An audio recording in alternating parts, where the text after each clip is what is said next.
welcome back to my channel. It's your girl Vera. Today's story will absolutely blow your mind. Why, at the end of the story, there is an ultimate twist that will give you goosebumps all over. When a girl is no longer hijacked by a romance, obsessed brain, but instead turns her gaze to the vast sea of commerce, under the glory of the great Song dynasty, how much energy can she unleash? Let's get into it. The man I thought was my ideal husband only married me to get revenge on me. He hates me for being full of lies, for taking my sister's jade pendant, for occupying the position that belonged to her. He says I am deeply scheming, that I would even scheme against my own sister, and that even paying with my life couldn't make up for it in the slightest. But I understand that I ended up like this because I was greedy, and also because I wasn't greedy enough. With one blink, I was reborn to the day he came to propose. Looking at that familiar jade pendant in his hand, I smiled. What you want to marry, is it a person or a jade pendant? Feeling the 92 marks on the wall, I've been locked up here for a full 3 months. There are guards watching outside. Every day they give some rancid food and cold rice, just to make sure I still have a breath left in me. Since my last failed escape attempt, no one has brought food for several days now.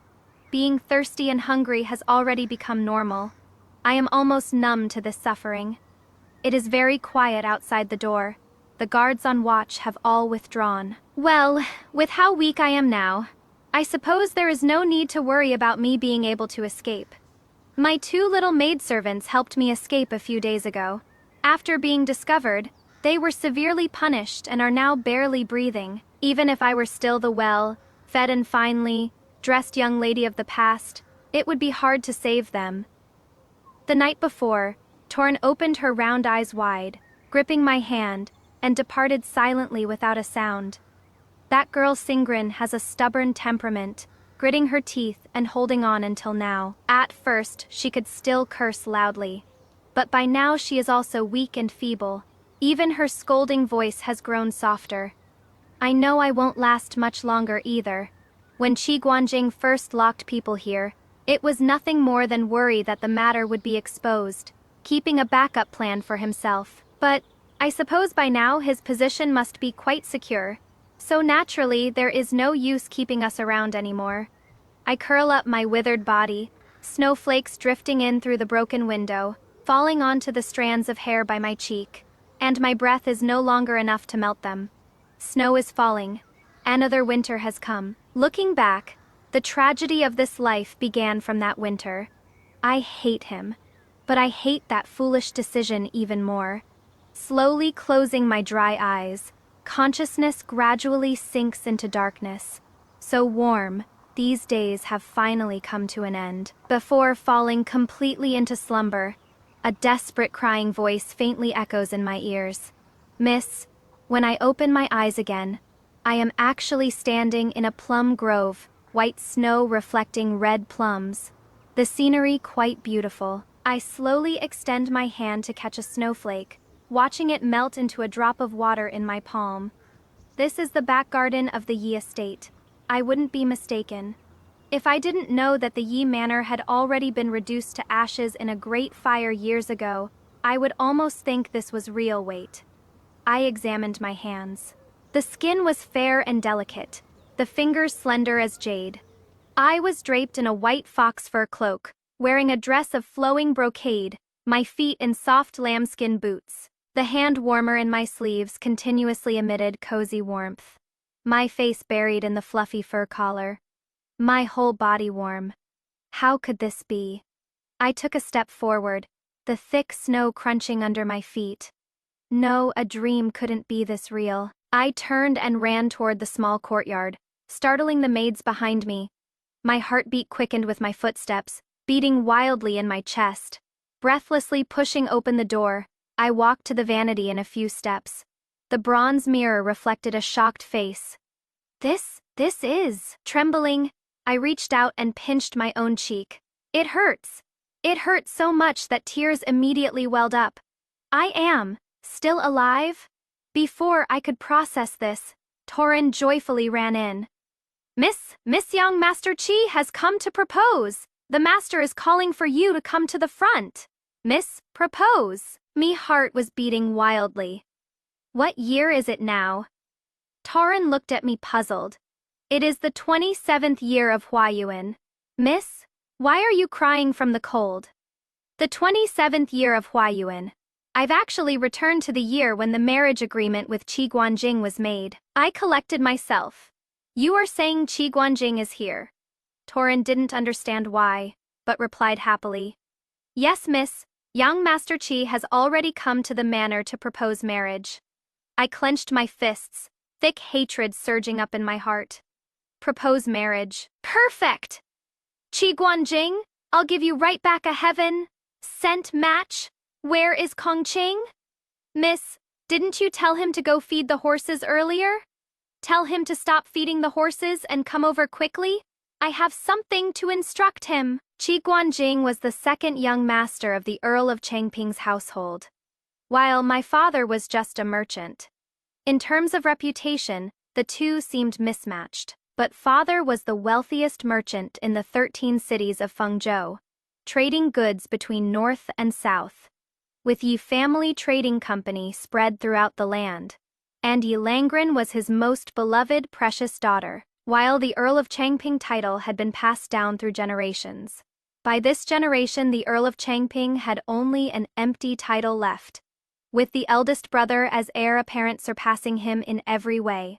And Qi Guanjing was just the second son who received little attention in the family. Speaking of how I met Qi Guanjing, it was also a cursed fate. 2 years ago at the Lantern Festival, Qi Guanjing won the biggest and most beautiful lantern, then turned around and gave it to someone nearby. The lantern is like the moon reflecting the beauty's face. From then on, Miss Yi was as if bewitched, falling for him at first sight, pursuing him relentlessly. The study halls and elegant gardens he frequented, she would book the largest and most comfortable private room for him year-round. He would spend a fortune to buy the rare books and paintings he liked, and give them to him. But when he refused to accept them fearing gossip, he had to change his tune and say he was asking him to appraise them. Only then would he deign to accept. At every occasion where he was present, following behind him like a tail, whatever he wanted didn't need to be said. Just a lift of his eyelids and it would be delivered before his eyes by any means necessary. He never refused the goodwill, but never grew any closer either. But people get tired too. Whenever his heart grew cold and discouraged, he would show a little kindness. And then he'd forget all the bitterness and disappointment, eagerly attaching himself again. The relationship remained lukewarm like this, sometimes close, sometimes distant, until a jade pendant appeared. Seeing the white jade pendant hanging at the waist, Qi Guanjing's expression immediately changed drastically, urgently asking again and again about the pendant's origin. Although sister's dress is beautiful, it lacks some embellishment. That day before leaving, elder sister fastened her jade pendant to my waist. The pure white jade pendant stood out, especially against the crabapple red dress. This jade pendant belonged to elder sister, but seeing his eager expression, the chef those days was possessed to tell a lie. Said it was her own. Later she learned that Qi Guanjing had run away from home as a child, and when he was penniless and stranded on the street corner, starving and exhausted, a little girl handed him a bowl of porridge. After drinking it for 3 days straight, the Earl of Changping's household finally found him. Before leaving, Qi Guanjing gave his jade pendant to that girl, promising to meet again someday. After that parting, over 10 years passed. I didn't know about these things at the time. When Qi Guanjing pressed me about the childhood promise, I had no choice but to claim I was too young to remember. But from that day on, Qi Guanjing accepted this gesture of goodwill, although his attitude wasn't enthusiastic. It was enough to make that foolish girl I once was incredibly happy.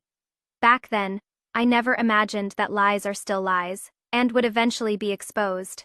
I didn't even think that day would come so quickly. Perhaps my expression at the time gave me away. Qi Guanjing didn't believe this explanation and privately investigated the origin of the jade pendant.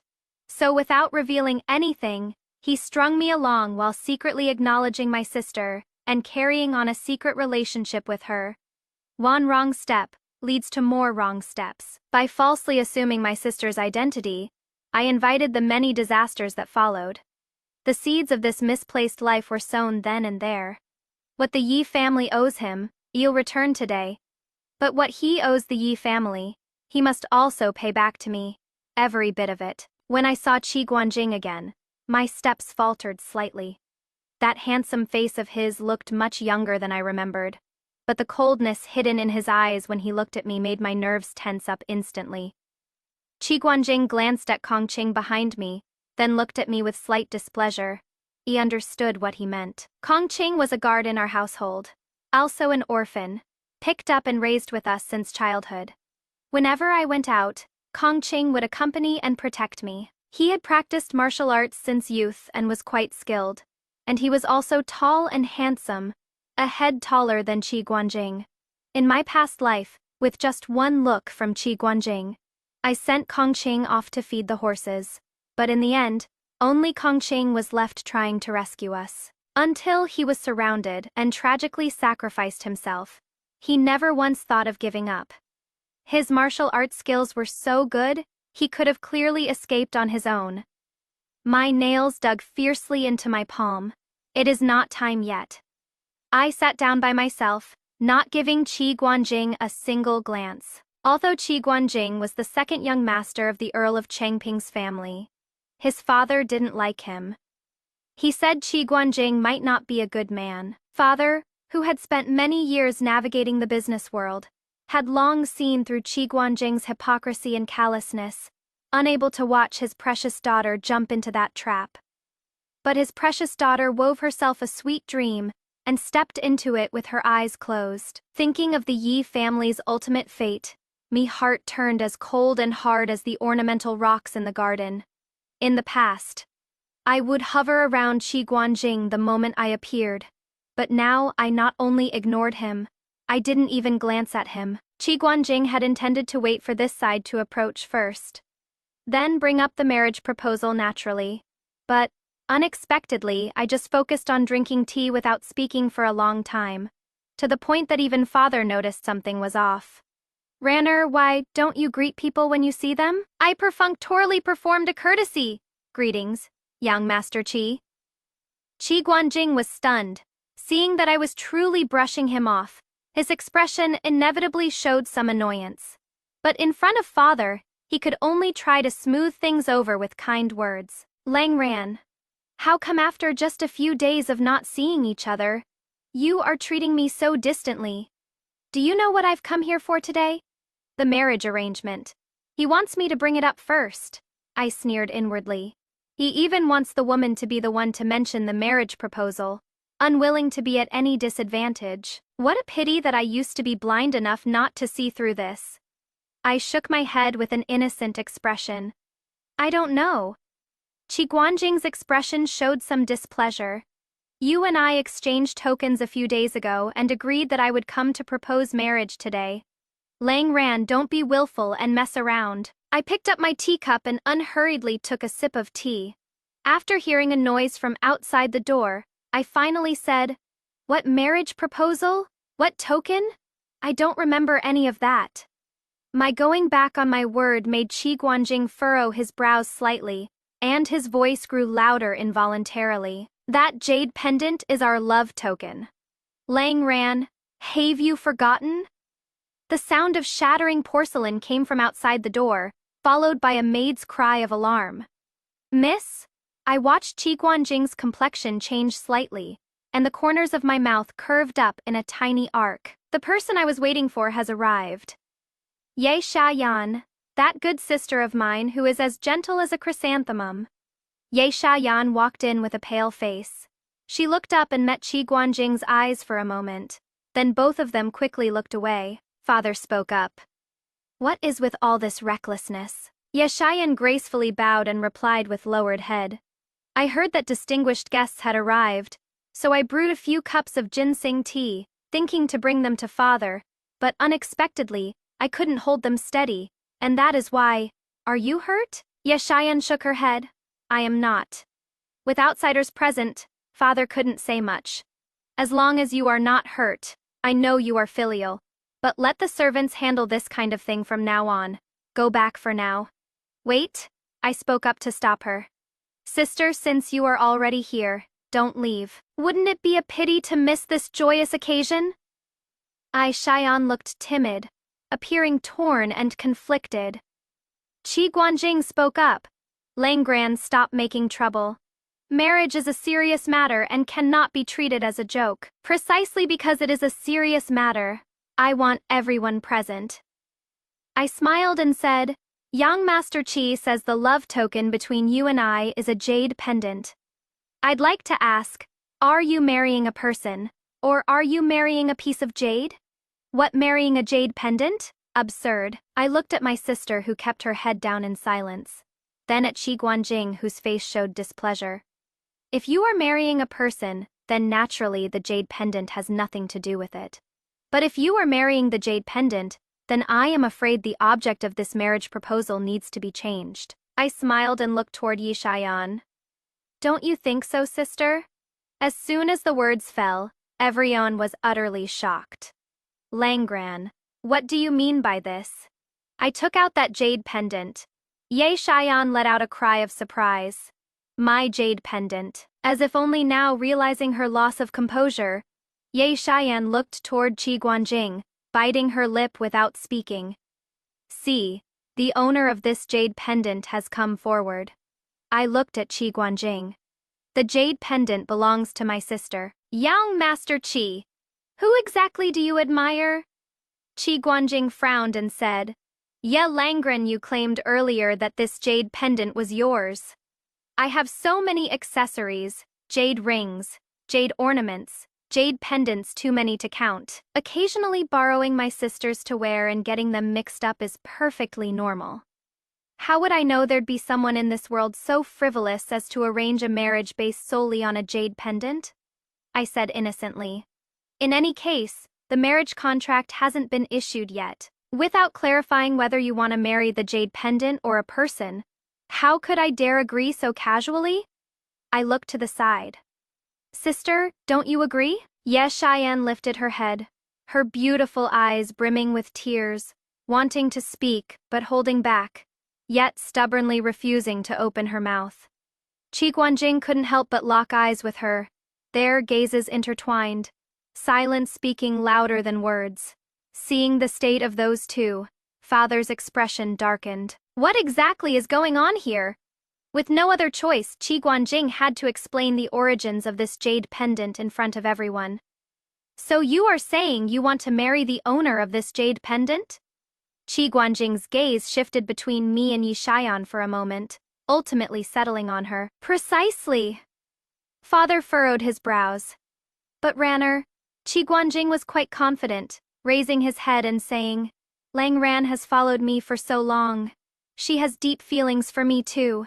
Since that is the case, I won't treat her poorly. I am willing to take her in with the ceremony befitting a noble concubine. Ha ha ha!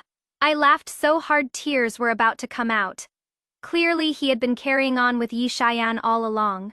Yet he still had to put on an act in front of everyone. In my previous life, I had only been in the household for a year when elder sister became pregnant and married Qi Guanjing with the title of legitimate wife, while the real Miss Yi was cast aside by Qi Guanjing, trapped in a small courtyard in the back residence, not allowed to take even one step out. If you hadn't interfered, Cheyenne and I would have long been a loving couple.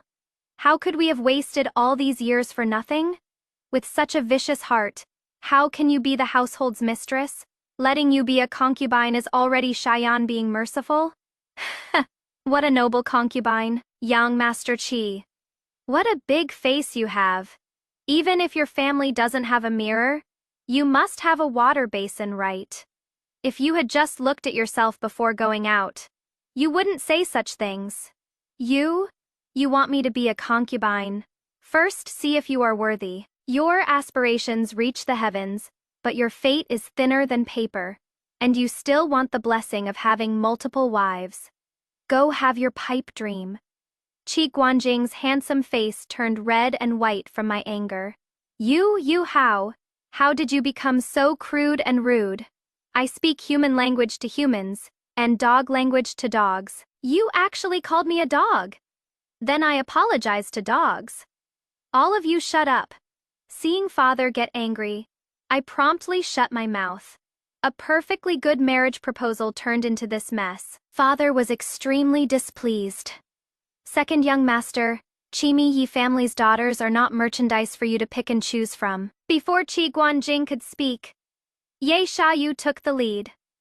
Father, it is all your daughter's fault for ruining my sister's marriage prospect.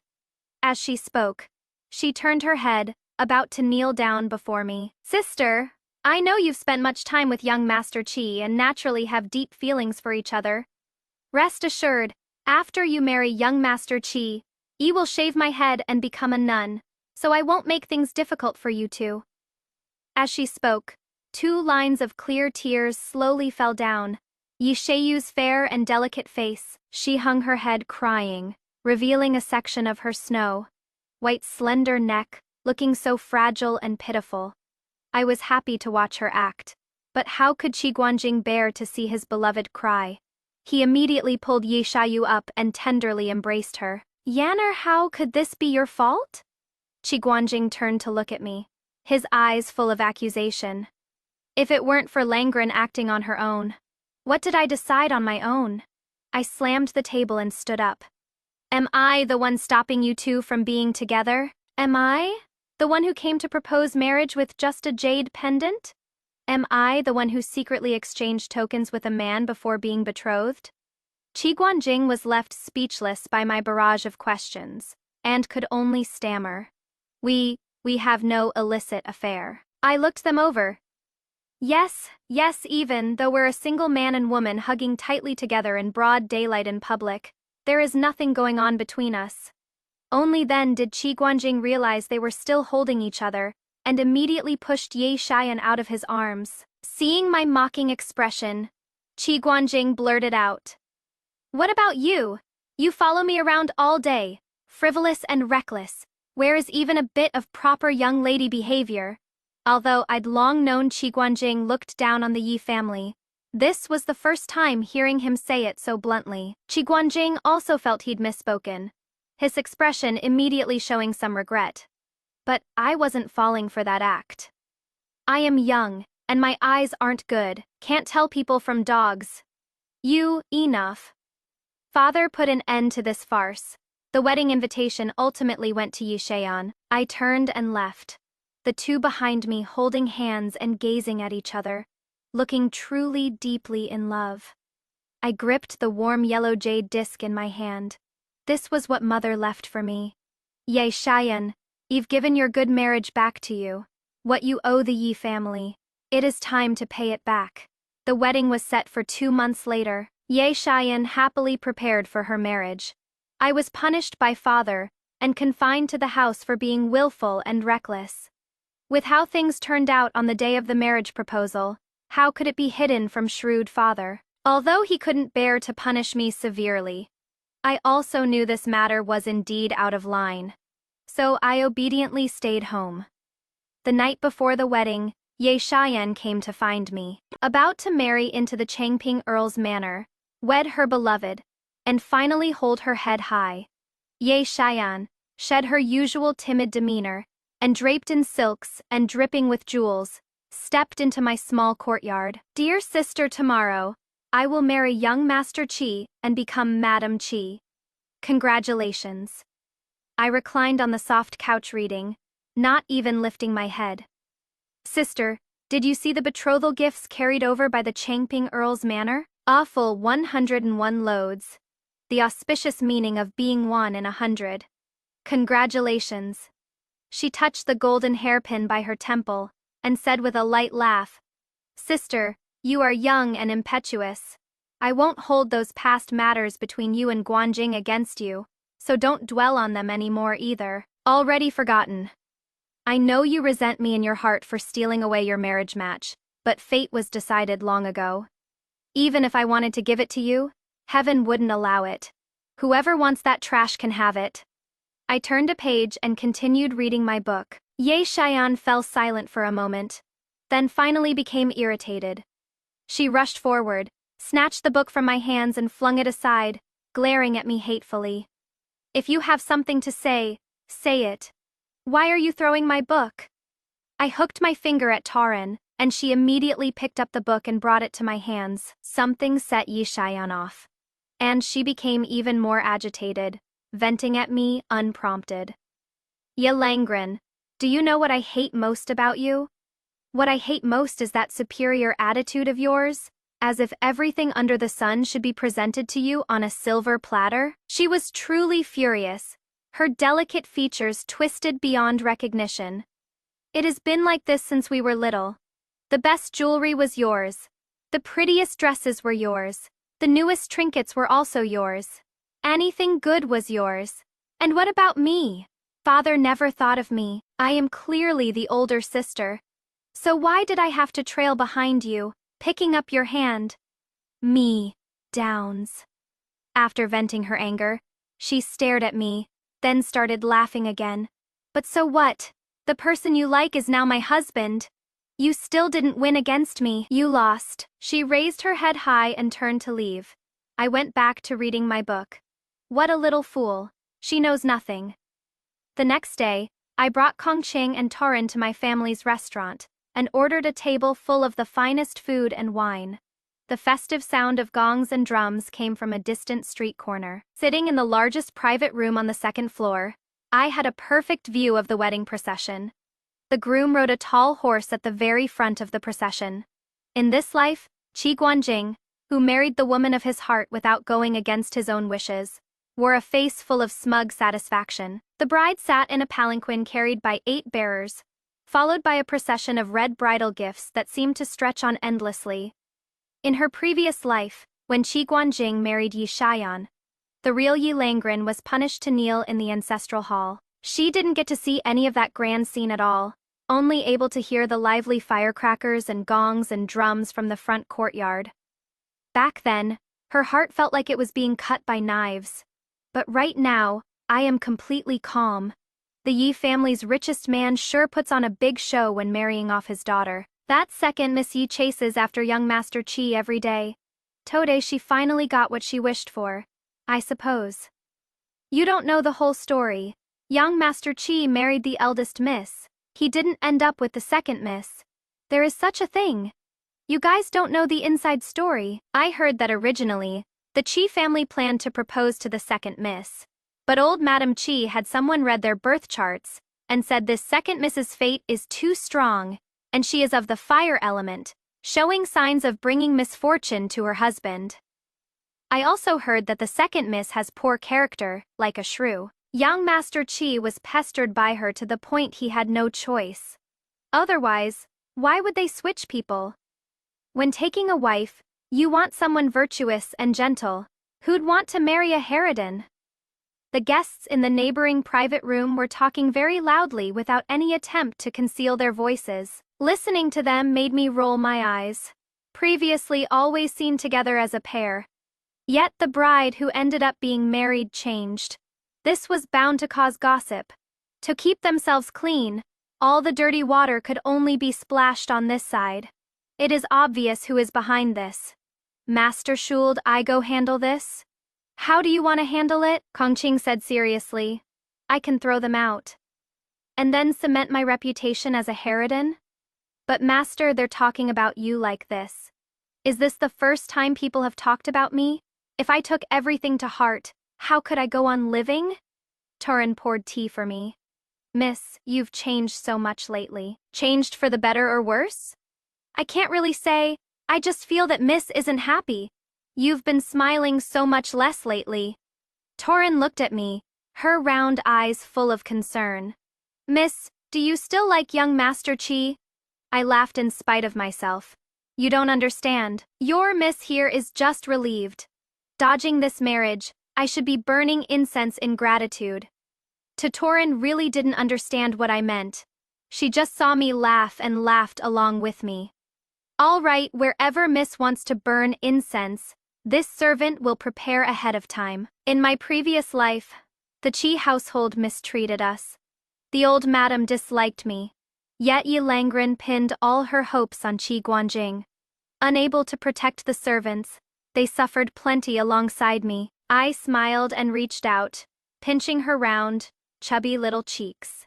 Thank the heavens for giving me the chance to protect you all. After the wedding ended, I went to find Father. I wanted to learn business and household management from him. Father was also surprised by my transformation. Your daughter feels that relying on anyone is not as good as relying on oneself. Without ability, how can one protect the people around them? Father was gratified, but he also had concerns. But if you show your face in public doing business with me, I am afraid it might hinder your future marriage prospects. What is there to be afraid of? Worst case, we'll just bring in a son. In-law, your daughter is willing to stay with the Yi family business and never marry. Good, seeing that my mind was made up. Father invited the head steward to teach me all kinds of knowledge about the business. Goods, sources, origins, capital, gross profit, inventory, social connections, and dealings. In his spare time, he also took me to meet merchants from various trades. As the year-end approached, stewards from various regions came back to report revenues to Father. During the day, he brought me along to attend meetings and listen to the accounts. Anything I didn't understand, I wrote down. And at night, he would explain everything to me in detail. These were things I had never encountered before as a servant. But now I could learn them openly and properly. I had never felt my days so fulfilling. Every day there were endless account books to read, endless merchants to meet, and endless knowledge to learn. At night when I returned to my room, I could fall asleep sitting up while Taran helped me remove my hairpins and ornaments. This feeling of being exhausted to the extreme, almost to death, fascinated me. So, this was the kind of life Father lived. The former Yi Langren had devoted all her heart and mind to Qi Guanjing, caring only about romance and ignoring all family affairs. Only after falling from grace did she realize that her meager abilities couldn't even protect herself. Starting over, I must seize every opportunity. During my earlier house arrest, I begged Kong Qing to take me for morning exercises and teach me a set of boxing techniques for strengthening the body, along with breathing and meditation skills. After practicing, I felt I benefited greatly. Both my spirit and stamina improved much more than before. I could even handle such high-intensity continuous work every day. Even Father praised my determination and perseverance. So he taught me even more, and I slept even later. Thank you, Master. Master is so good. Miss, you are completely different from before now. What is different? While deftly helping me with my hair and makeup, Turin said. Miss, your accessories are now simple. Your makeup is simple, and you don't even wear those dresses you used to love most anymore. I smiled without saying anything. Simple accessories and makeup could be done faster for going out. And close-fitting narrow-sleeved clothes and skirts made it more convenient for me to inspect shops and review accounts. Taran said with a smile, and Miss, your personality is becoming more and more like Master's. Yes, after learning from Father for so long, there had to be some changes. Compared to before, I became calmer. Everyone said I was like a different person. Father was very satisfied with this transformation of mine, and handed over 3 shops for me to manage. One jewelry shop, one clothing shop, and a restaurant. With people under my command, I could do much more. Besides secretly causing trouble for the Qi family, what was more important was making money, making even more money. In the jewelry shop, the shopkeeper introduced me to the newly arrived jewelry craftsman. The craftsman stood up restrainedly to greet me. In my past life, I heard that on the Empress Dowager's birthday, she wore an exquisitely beautiful gold filigree crown, adorned with 108 gemstones. Its craftsmanship was ingenious beyond compare, truly unparalleled in the world. For a time, it sparked a trend among the nobility, where even a tiny filigree, inlaid pendant could sell for astronomical prices. Due to the complicated craftsmanship, there was demand but no supply for a while. People searched for artisans skilled in this craft, only to discover he had long passed away. With the technique lost, filigree jewelry became a thing of legend. At this moment, No one knows that the master before me is the sole inheritor of the filigree inlay craft. Ironically, when I sent people to find him, he was worrying over his wife's medical expenses. Though filigree is beautiful, making it is extremely tedious. Just a small earring takes a month or so, and if making something more complex like a crown, it takes years to complete. Though the master is the inheritor, his family circumstances this generation are ordinary. Unable to afford gold, he can only use cheaper materials. As a result, despite the ingenious craftsmanship, his work can't fetch high prices, and his income is barely enough to get by. Survival itself is already difficult. And his wife has fallen seriously ill. Such was the outcome in my past life. He needs money. What I can give is not just money, and what I want is not just money either. After the first lunar month, I took the masters from the shop to Zhengzhou again. Zhengzhou's climate and customs are all different from ours. While ice and snow have yet to melt here, Zhengzhou is already brimming with spring. Women gathered in groups of 3 to 5 to go on spring outings in the suburbs, wearing light and brightly colored dresses, with jewelry in the most fashionable styles. The riverside taverns also served seasonal new dishes, and everyone ate with endless praise. After returning, the clothing stores and jewelry shops gradually released new styles. We also spent a fortune to hire a local chef to come back and develop many special delicacies suited to our local tastes. Over the course of a few months, the Yi family trading company became the talk of the town, with everyone praising it. Father looked at the account books and, in his delight, put me in charge of the jewelry, fabric shop, and tavern businesses. This was nearly half of the family's assets. At the dinner table, Father had a few extra drinks and laughed heartily. I knew all along, a tiger father has no dog daughter. You inherited my business acumen and your mother's intelligence and attentiveness. My Yi family's child can't go wrong. Father drank too much, his eyes welling with tears. As he was helped back to his room, he kept muttering along the way.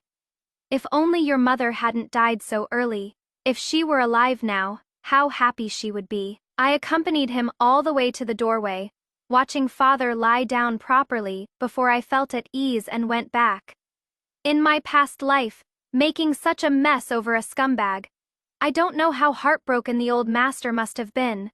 Fortunately, making that kind of mistake once is enough. Master, the matter you instructed before has been taken care of.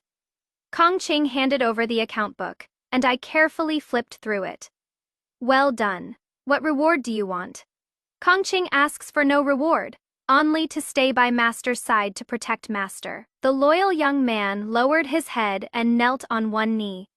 I couldn't see his expression, but I knew everything he said was true. Good.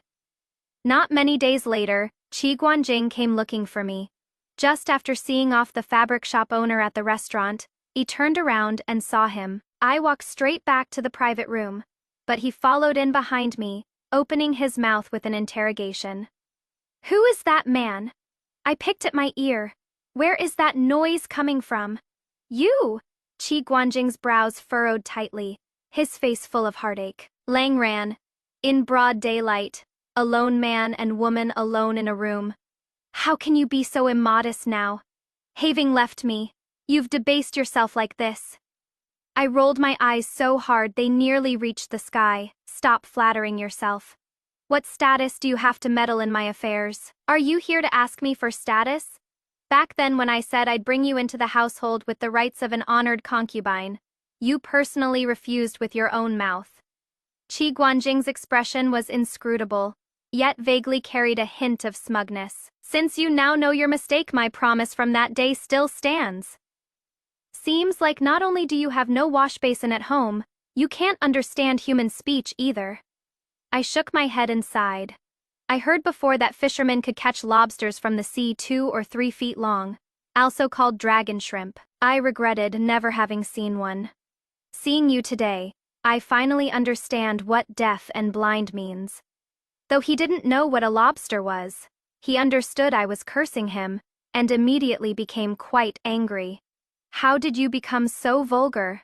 Hamph. Seeing that I couldn't be bothered with him, Qi Guanjing took it as me throwing a little tantrum and sulking, and spoke on his own. Lang Ran, the Yueshan Academy, exhibited several paintings a few days ago. There is a landscape painting called Dwelling in the Mountains that I really like. Buy it at auction and have it sent to my residence. If you handle this well, I won't hold today's matter against you. Sure, I stretched out my hand. Give me the money. You are asking me for silver. Qi Guanjing looked incredulous. I sneered. Of course. You want to buy a painting but won't give money. You want to buy on credit or something? You weren't like this before.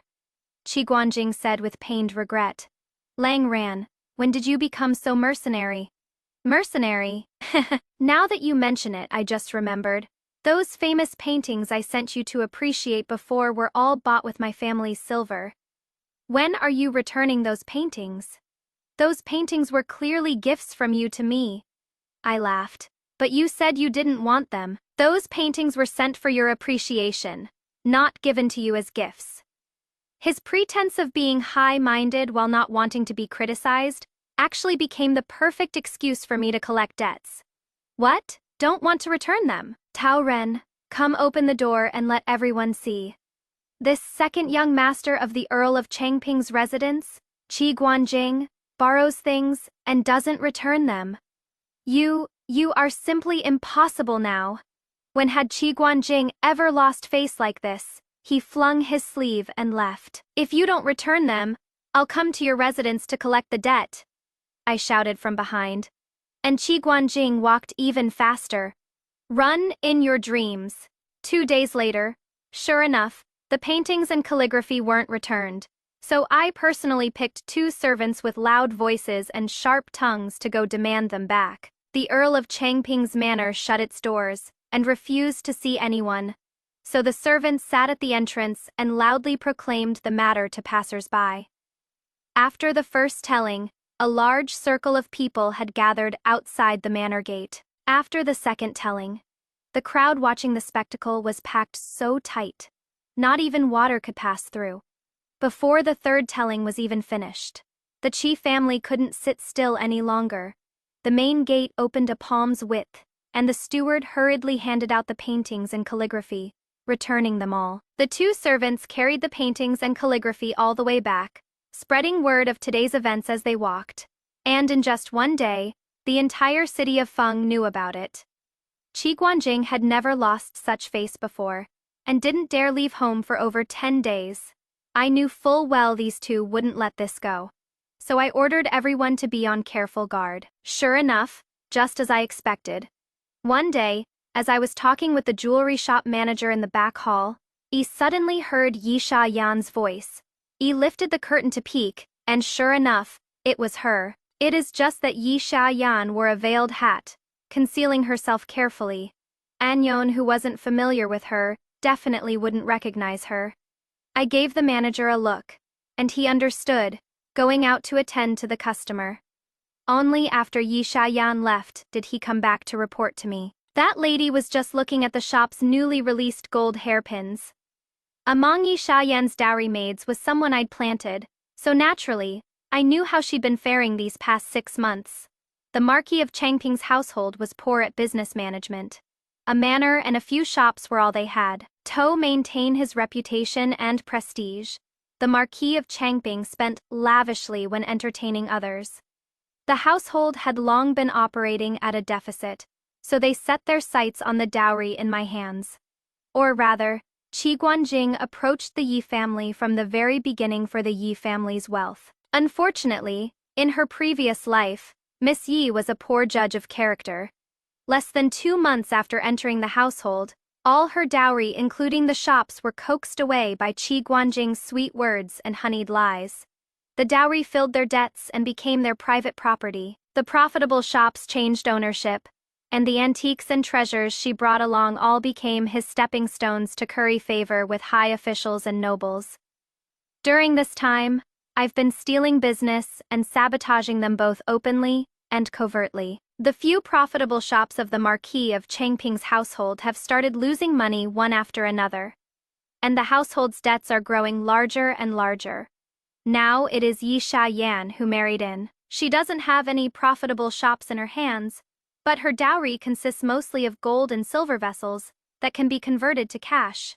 If she doesn't think of a way soon, I am afraid her dowry won't be safe. I pondered for a moment and gave the shopkeeper some instructions. The shopkeeper nodded in acknowledgement. Counting the time, I should make a trip to the Imperial City, the largest jade shop in the Imperial City. The master shopkeeper examined my jade disc carefully, then looked at me with a hesitant expression. Miss May, I ask where you obtained this jade disc? Are you looking to sell it? This is a keepsake my mother left me, so I won't sell it. I just want to ask if you have this kind of jade material here. I want to make a pair of bracelets. Miss, this jade material of yours is rare. This old man doesn't dare make any promises. How about you stay a few more days and I'll invite the owner to take a look? I agreed. The Yi family had a residence in the Imperial City, so I settled down here. I didn't rest idle during these few days waiting for a reply. Earlier, the cloth shop manager had told me about something strange. Many women would weave cloth at home and sell it to the shop to supplement their household income. But there was one woman who wove at an extraordinarily fast speed. Ordinary women, even at their fastest, would need over half a month to weave a bolt of cloth. Yet she could deliver one every 2 or 3 days. Thinking of the rumors from my previous life, I arranged for people to investigate at the time, only to discover that she had made improvements to her own loom, not wanting such a pearl to remain covered in dust. I went to visit this Lady Genju in person. After meeting her, I felt even more strongly that she was an extraordinary woman, generous and straightforward, with quite insightful remarks in conversation. I also invited a weaving master to come along, and she was full of praise for that loom. Lady Genju and I hit it off extremely well, reaching an agreement immediately. I bought the craftsmanship of her loom and additionally hired her as the manager of the cloth workshop, with an agreement to share profits annually. Just as we were about to sign the contract, suddenly a voice came from outside the door. Sister Jen, when are you going to agree to go to the border city with me? Looking up, a handsome young man entered with a smile on his face. Seeing that Jen Juniang was not alone in the room, the warm and friendly expression on his face restrained itself. Ah, Shuo. I am afraid I won't be going to the border city with you for now. Didn't you promise me? I never made you a promise before. I only said I'd consider it. But now I've decided to go to the Yi family's cloth shop. Jen Juniang's tone was somewhat apologetic but firm, as she explained the matter to him in detail. After hearing this, the young man fell silent for a moment, then put on a smiling face. Sister Jen, let's talk about this later. I haven't eaten since I came, and I am starving right now. I want to eat the noodles you make. Jen Juniang had no choice but to ask me to sit for a moment while she went out to cook noodles for him. As soon as she left, the young man's expression changed immediately, looking at me with vigilance. So you are the one trying to lure Sister Jen away. You'd better give up on that idea right now. He came with ill intentions. Don't think having money makes you so great. It is just silver, isn't it? If Sister Jen needs money, I have it too. I raised an eyebrow. So she took your money. His eyes rolled and he said, that is because our relationship is so good that she refused to take it. She cares about me so much, she'll definitely go with me. But she has agreed to go with me now. Hemph, do you even know what Sister Jen likes most? The young man looked completely unconvinced. What Sister Jen likes most is freedom. You don't understand how great the border town is. Have you ever seen the sunset over the desert? Have you ever seen the starry sky over the grasslands? In the border town, we ride horses freely with whips flying, roast lamb and cook meat by the bonfire, drink strong liquor together and sing and dance. Now that is what I call satisfaction. Sister Jen doesn't need to work so hard at all. Going to work at your family's cloth shop. Won't she still have to work hard and be controlled by others at every turn? Where is the freedom in that? I shook my head. I don't think so.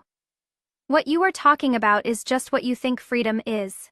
To me, all of that is just pleasure seeking. I think the freedom Junyang wants isn't these things. What she wants is to follow her own heart, to choose how to live her own days, and which path to take. What she wants is to not be manipulated by others, to hold her own life in her own hands.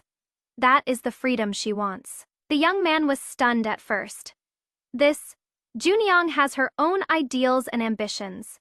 She is the manager of my cloth shop, overseeing all the female workers under my Yi family's cloth shop, I said unhurriedly. Besides the money to buy out the looms and her wages, I am giving her an additional 20% share. In 3 years at the latest, my cloth shop will also open in the border town, and in no more than 5 years, she'll become the general manager of my Yi family's cloth business. Do you know how many women will learn a skill and be able to support themselves and their families because of Junyang? Never again will they have to end up on the streets or sell themselves because they have no means of making a living. When that time comes, all the textile workers will have to call Junyang master. I looked at his delicate features, my gaze sweeping over his neck. Times are hard, and it is even harder for women. I am sure you understand. Both Junyang and I want to do more for them, and for ourselves. The young man fell silent. When Junyang came back with the noodles, we signed the contract. The young man kept his head down eating noodles without saying a word, having resolved a major matter. I finally breathed a sigh of relief. There'd been no news about the jade bee for 2 days. I didn't plan to drag it out any longer, and thought I'd visit the jade shop again tomorrow. Who knew that early in the morning, visitors would come calling? By the time I got myself ready, the 2 guests had already had their tea refilled once. As soon as I entered, a middle-aged man immediately stood up and stepped forward 2 paces, involuntarily letting out a low exclamation. "You're—" I put on a puzzled expression at the right moment, and Taran immediately spoke up. "Has this gentleman mistaken her for someone else?" "This is our Miss Yi." The other guest beside him quickly cupped his hands and said, "Miss Yi, you bear a striking resemblance to an old friend of our Master Huang. Master Huang mistook you for a moment. Please forgive him." I naturally expressed my understanding. The 2 introduced themselves as shopkeeper Zhao and Master Huang from the jade shop. "Here specifically for my jade buy." "Miss Yi, do you know who the jade buy's owner is?" "This was given to me by my mother." "Mother, she actually had a daughter," Master Huang murmured to himself, then pressed on. "Your mother, she has already passed away." "What?" Master Huang got so worked up for a moment that the teacup suffered for it. I looked on with heartache. Won less, and the perfectly good Are-You-Ware set is no longer complete. How could she have passed away? When did she pass away? My expression turned guarded. "I am sorry, but this is my family's private matter. If it is not about the jade disc, I'll have to ask you both to leave." Seeing that I'd issued an order to leave, the 2 exchanged glances. Master Huang's face was full of disappointment, while shopkeeper Zhao took over and spoke nicely. "We were old friends with your mother, so hearing this news stirred up some emotions. Please forgive us." "Old friends? Was your mother's surname Zhang, with the given name Yor?" I shook my head. "I am sorry. My mother once suffered a serious injury and hit her head. She doesn't remember many things, including her own name." Master Huang was shocked. "What? You were lost her memory?" Shopkeeper Zhao said with sudden understanding. "So she lost her memory. No wonder there has been no news all these years." My suspicion hadn't faded when Master Huang spoke up. "When your mother smiles, does she have a dimple on the left side? A red mole at the corner of her eye? And was she extremely good at playing the guzheng? Her playing was like hearing celestial music that brightened one's ears." My expression eased slightly as I nodded. "The other details match, but I've never heard her play the guzheng." "How could that be?" "Mother was found by father at the bottom of a cliff. She was severely injured and unconscious for a long time. If father hadn't been a medicine merchant, he would have barely been able to save her. Although her life was spared, her face was left scarred and disfigured, and her arm was slashed by a blade.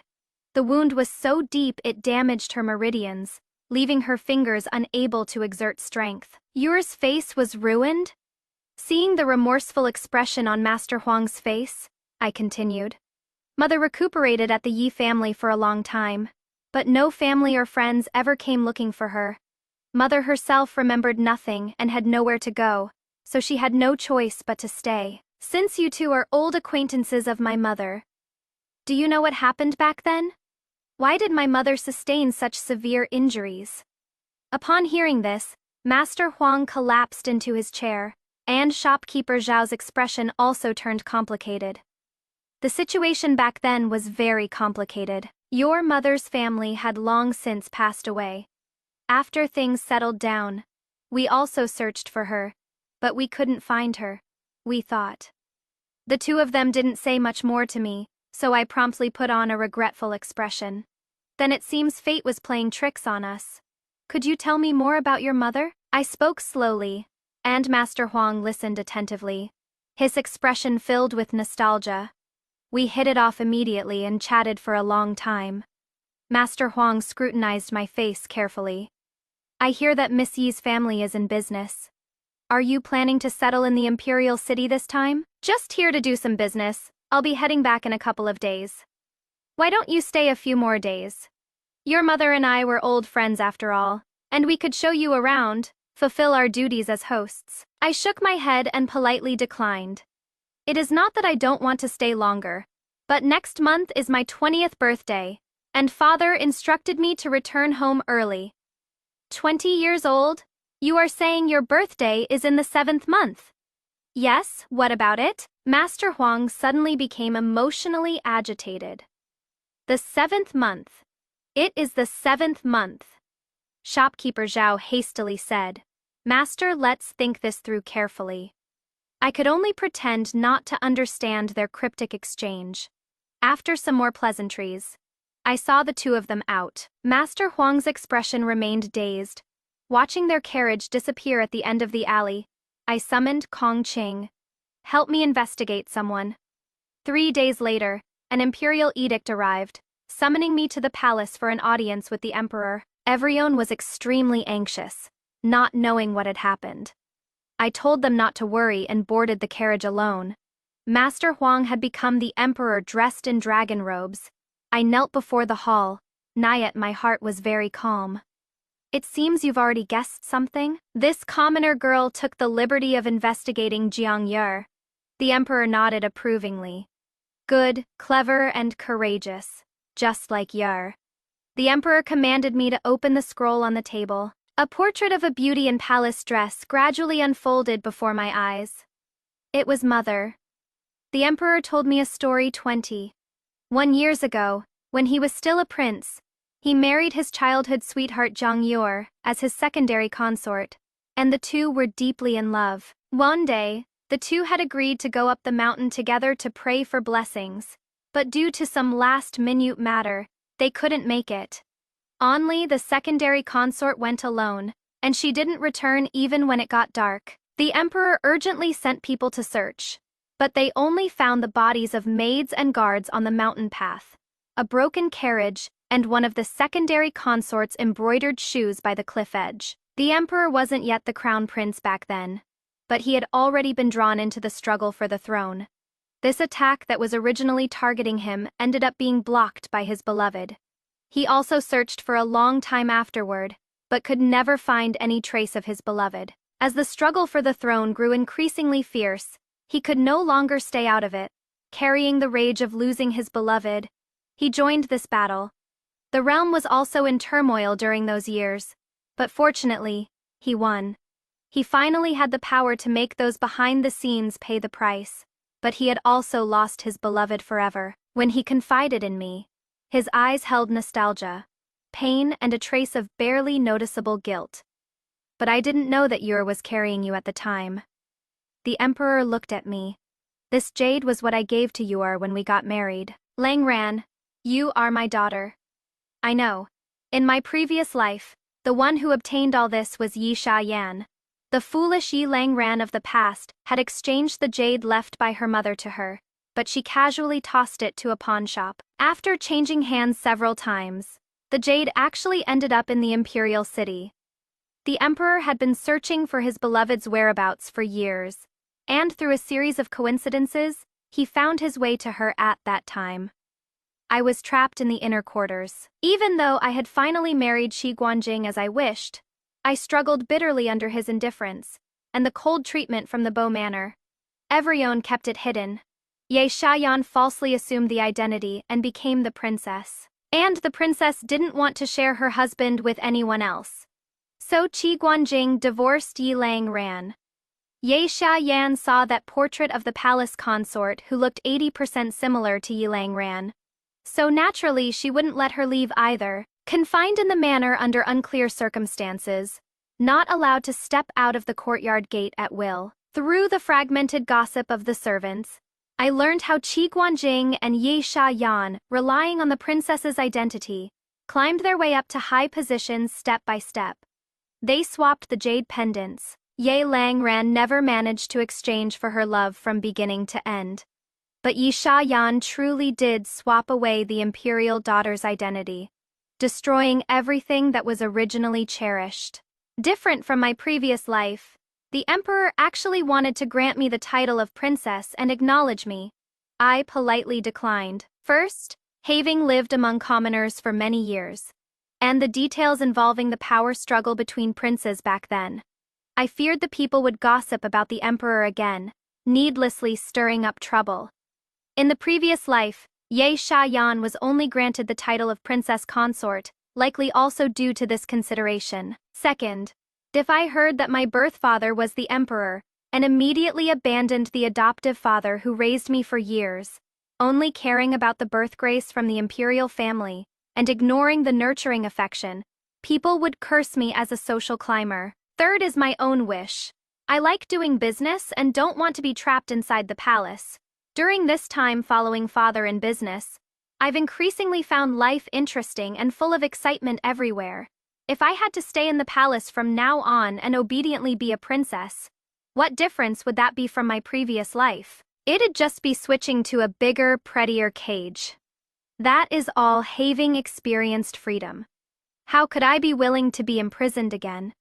Maybe my reasons were sufficient.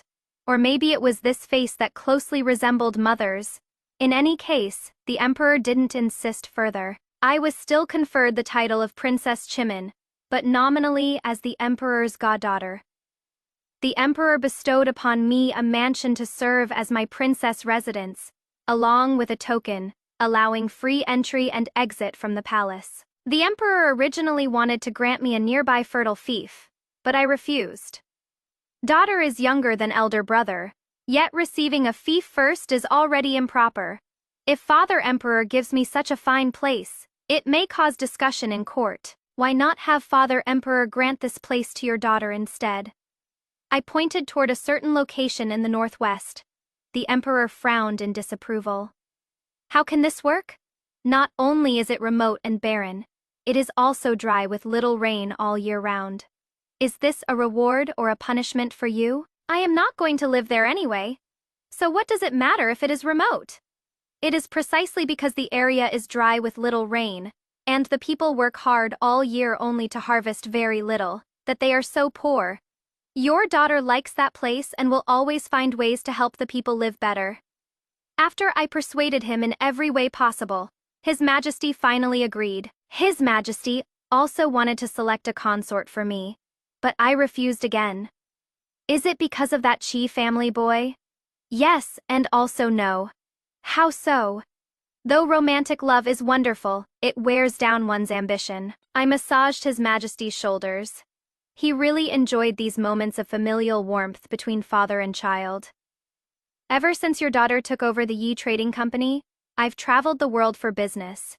Between buying and selling goods, value is created. Farmers toil hard for a year. How much food and clothing can they exchange for that? At what prices can the common people buy what kinds of things? A single decision by those in power can affect the livelihood of countless people. So I've thought more deeply and looked further ahead. And I've also witnessed all kinds of people and seen how vast the world is. If you were to ask your daughter to spend the rest of her life confined to the inner quarters, entangled in matters of love and affection. It would be absolutely impossible now. His Majesty had his back to me. I couldn't see his expression. After a long while, he patted my hand resting on his shoulder and let out a sigh. Truly her daughter, His Majesty asked with a smile. So, you'll never marry? Never. But if Father Emperor wants to send some advisors and companions who are good at managing affairs and are handsome and considerate, your daughter could accept them. I said jokingly, but His Majesty really did send them. Several handsome and talented young men were sent to my residence that very day. Every one of them was impressive, and they spoke so pleasantly. When His Majesty said he'd send me a few advisors, I didn't believe it at first. Clearly, he was sending them to help ease my burdens. When the first prince and third prince first heard I was named princess, they didn't take me seriously. But now, hearing that His Majesty personally bestowed advisors upon me, they suddenly became quite friendly. I never met those two in my previous life, but I'd heard of them. Finally meeting them, I observed them secretly. Though the first prince had the advantage of being the eldest, his aptitude was poor, his mind dull, and his behavior rash, easily incited by others. Though the third prince was quick-witted, he was narrow-minded with little tolerance, and his conduct was too scheming. Neither were good choices for the position of crown prince. No need to get too close to them. The ninth prince who ascended to the throne in my previous life was merely a puppet propped up by others, and he is only 2 years old now. No opportunity to befriend him, even if I wanted to. I sighed inwardly, but kept smiling on the surface as I accepted the advisors sent by the first prince and third prince. Now, I finally understood why His Majesty granted me such a large princess residence. With so many people, a smaller place really wouldn't fit everyone. Among the men in this residence, there were those refined as orchids and jade trees, those with imposing bearing, those gentle and elegant, and those with astonishing talents. Though different in type, each one was handsome and intelligent. Looking at them more often was quite pleasing to the eye, especially when returning exhausted after a long day. Every one of them vying to organize my accounts and serve me tea and water. My mood is indeed very good. I still couldn't return to Fengzhou, because the emperor wanted to hold a birthday banquet for me. Fortunately, my family letter and the emperor's imperial edict had already been sent to Fengcheng. After father settled things, he rushed over. Now sitting in the princess's mansion, my status is already vastly different from before. Father looked at me with a complicated expression. You already know. Yes, I thought you would choose to go back. I shook my head, holding his hand and looking at him. Father will always be father. His eyes reddened. Actually, I had long known that mother married father while already pregnant, and that after giving birth, her body was damaged, making it difficult to conceive again. But father never minded. He loved mother so deeply that he refused to take concubines while she was alive. And after mother died, the Yi family never had a second mistress. Father and I talked through the night by candlelight. Many past events were finally properly sorted out today. In a few days, it will be my birthday. Father gave me a gift, but refused to stay. I understood his worries and could only see him off in tears. Besides a large amount of land deeds near the imperial city and numerous shops in the city, father gave me half of the Yi family's medicine business. This was the business that built the Yi family's fortune, accounting for almost half of the Yi family's business profits. Father handed over more than half of the Yi family to me, even knowing that I wasn't actually his biological daughter. Father didn't come alone. He brought shopkeepers from Fengcheng with him. The shopkeeper of the jewelry shop told me something. Not long after I left, Summoning came to the door with damaged jewelry, insisting that the Yi family's gold hairpins had problems, that they were only coated with a layer of gold on the outside and weren't pure gold at all. He deliberately came to make a scene when there were many people around, drawing a crowd of onlookers. The shopkeeper, following my instructions, asked him to present proof of purchase for the gold hairpin. The man pulled out a crumpled receipt. The shopkeeper compared it on the spot with the account book copy and found that the jewelry he brought didn't match the shop's records. The man then shouted that Yi's trading company was a fraud. The shopkeeper then cut open the Yi family's gold hairpin in front of everyone and displayed it to the crowd, proving it was indeed solid gold. The shopkeeper then carefully examined the gold hairpin this person had brought and exposed him on the spot. After that incident with Ye Shayani had become cautious and instructed that when jewelry from Yi's trading company was sold, a tiny leaf mark should be stamped in a hidden spot as an authentication mark. Although the gold hairpin this person brought out matched the shop's style, it didn't have that mark at all. After being exposed in public, he tried to slip away, but was immediately apprehended by officers who had arrived and was taken to the authorities. The Yi family was after all a prominent household, so the authorities investigated swiftly. They soon found out that this person had been instigated by a greedy maid from the Earl of Changping's manor, trying to extort some money. When the authorities went to arrest her, the maid, knowing her scheme had been exposed, mysteriously died suddenly. The authorities knew that the Earl of Changping's manor and the Yi family were related by marriage, so after a few words of warning, the case was closed. The shopkeepers all praised me for my foresight, but I knew in my heart that the little maid was just taking the blame. But it didn't affect my plan. Originally, this matter was hastily closed, leaving the common people unsatisfied. With my vigorous fanning of the flames, the rumors spread and evolved into the Earl of Changping's manor being so strapped for cash that they couldn't even pay the servants' monthly wages. For a time, merchants who had dealings with the Earl of Changping all worried they wouldn't get their money back. And debt collectors came in an endless stream. In the previous life, after swallowing the Yi family's dowry, the Earl of Changping's manor lived exceptionally well. But in this life, with my intervention, several of the Earl of Changping manor's shops either closed down or were sold off, and the whole household could only survive by relying on their estates. Ye Shayan's dowry was protected with great difficulty. An even bigger blow was yet to come. Not long after this incident, news of my ennoblement as princess also arrived. No one knew better than me how much the Earl of Changping's manor hoped to reclaim their past glory, and how great Qi Guanjing's ambition to climb upward was. In the previous life, Ye Shayan obtained the title of princess, and Qi Guanjing thus entered officialdom, successfully connected with the third prince, and caught the emperor's eye. Before that frigid winter when I died miserably, he had already become second only to one, above 10,000. Once there was an opportunity to marry a princess right in front of him, but he missed it. But now, without this identity as a ladder, if he wanted to get close to the third prince, he'd have to think of another way. I knew his character well. He definitely wouldn't miss my birthday banquet. That day arrived quickly. The princess's residence was decorated festively and bustling with activity. Beautiful maidservants led guests to their seats, where drums and music played while dancer skirts swirled gracefully. I sat at the head seat, separated from everyone by yellow gauze curtains. I could see them all, but they couldn't see my face clearly. Noble ladies and daughters came forward one by one to pay their respects. Occasionally, some family's handsome young master would be led forward, behaving properly with eager gazes, their intentions obvious as day. But some young masters were clearly unwilling, like the one before me now. His head hung low, as if afraid that lifting it would mean being chosen by me. I immediately felt like teasing him. "Lift your head." The young master's whole body trembled.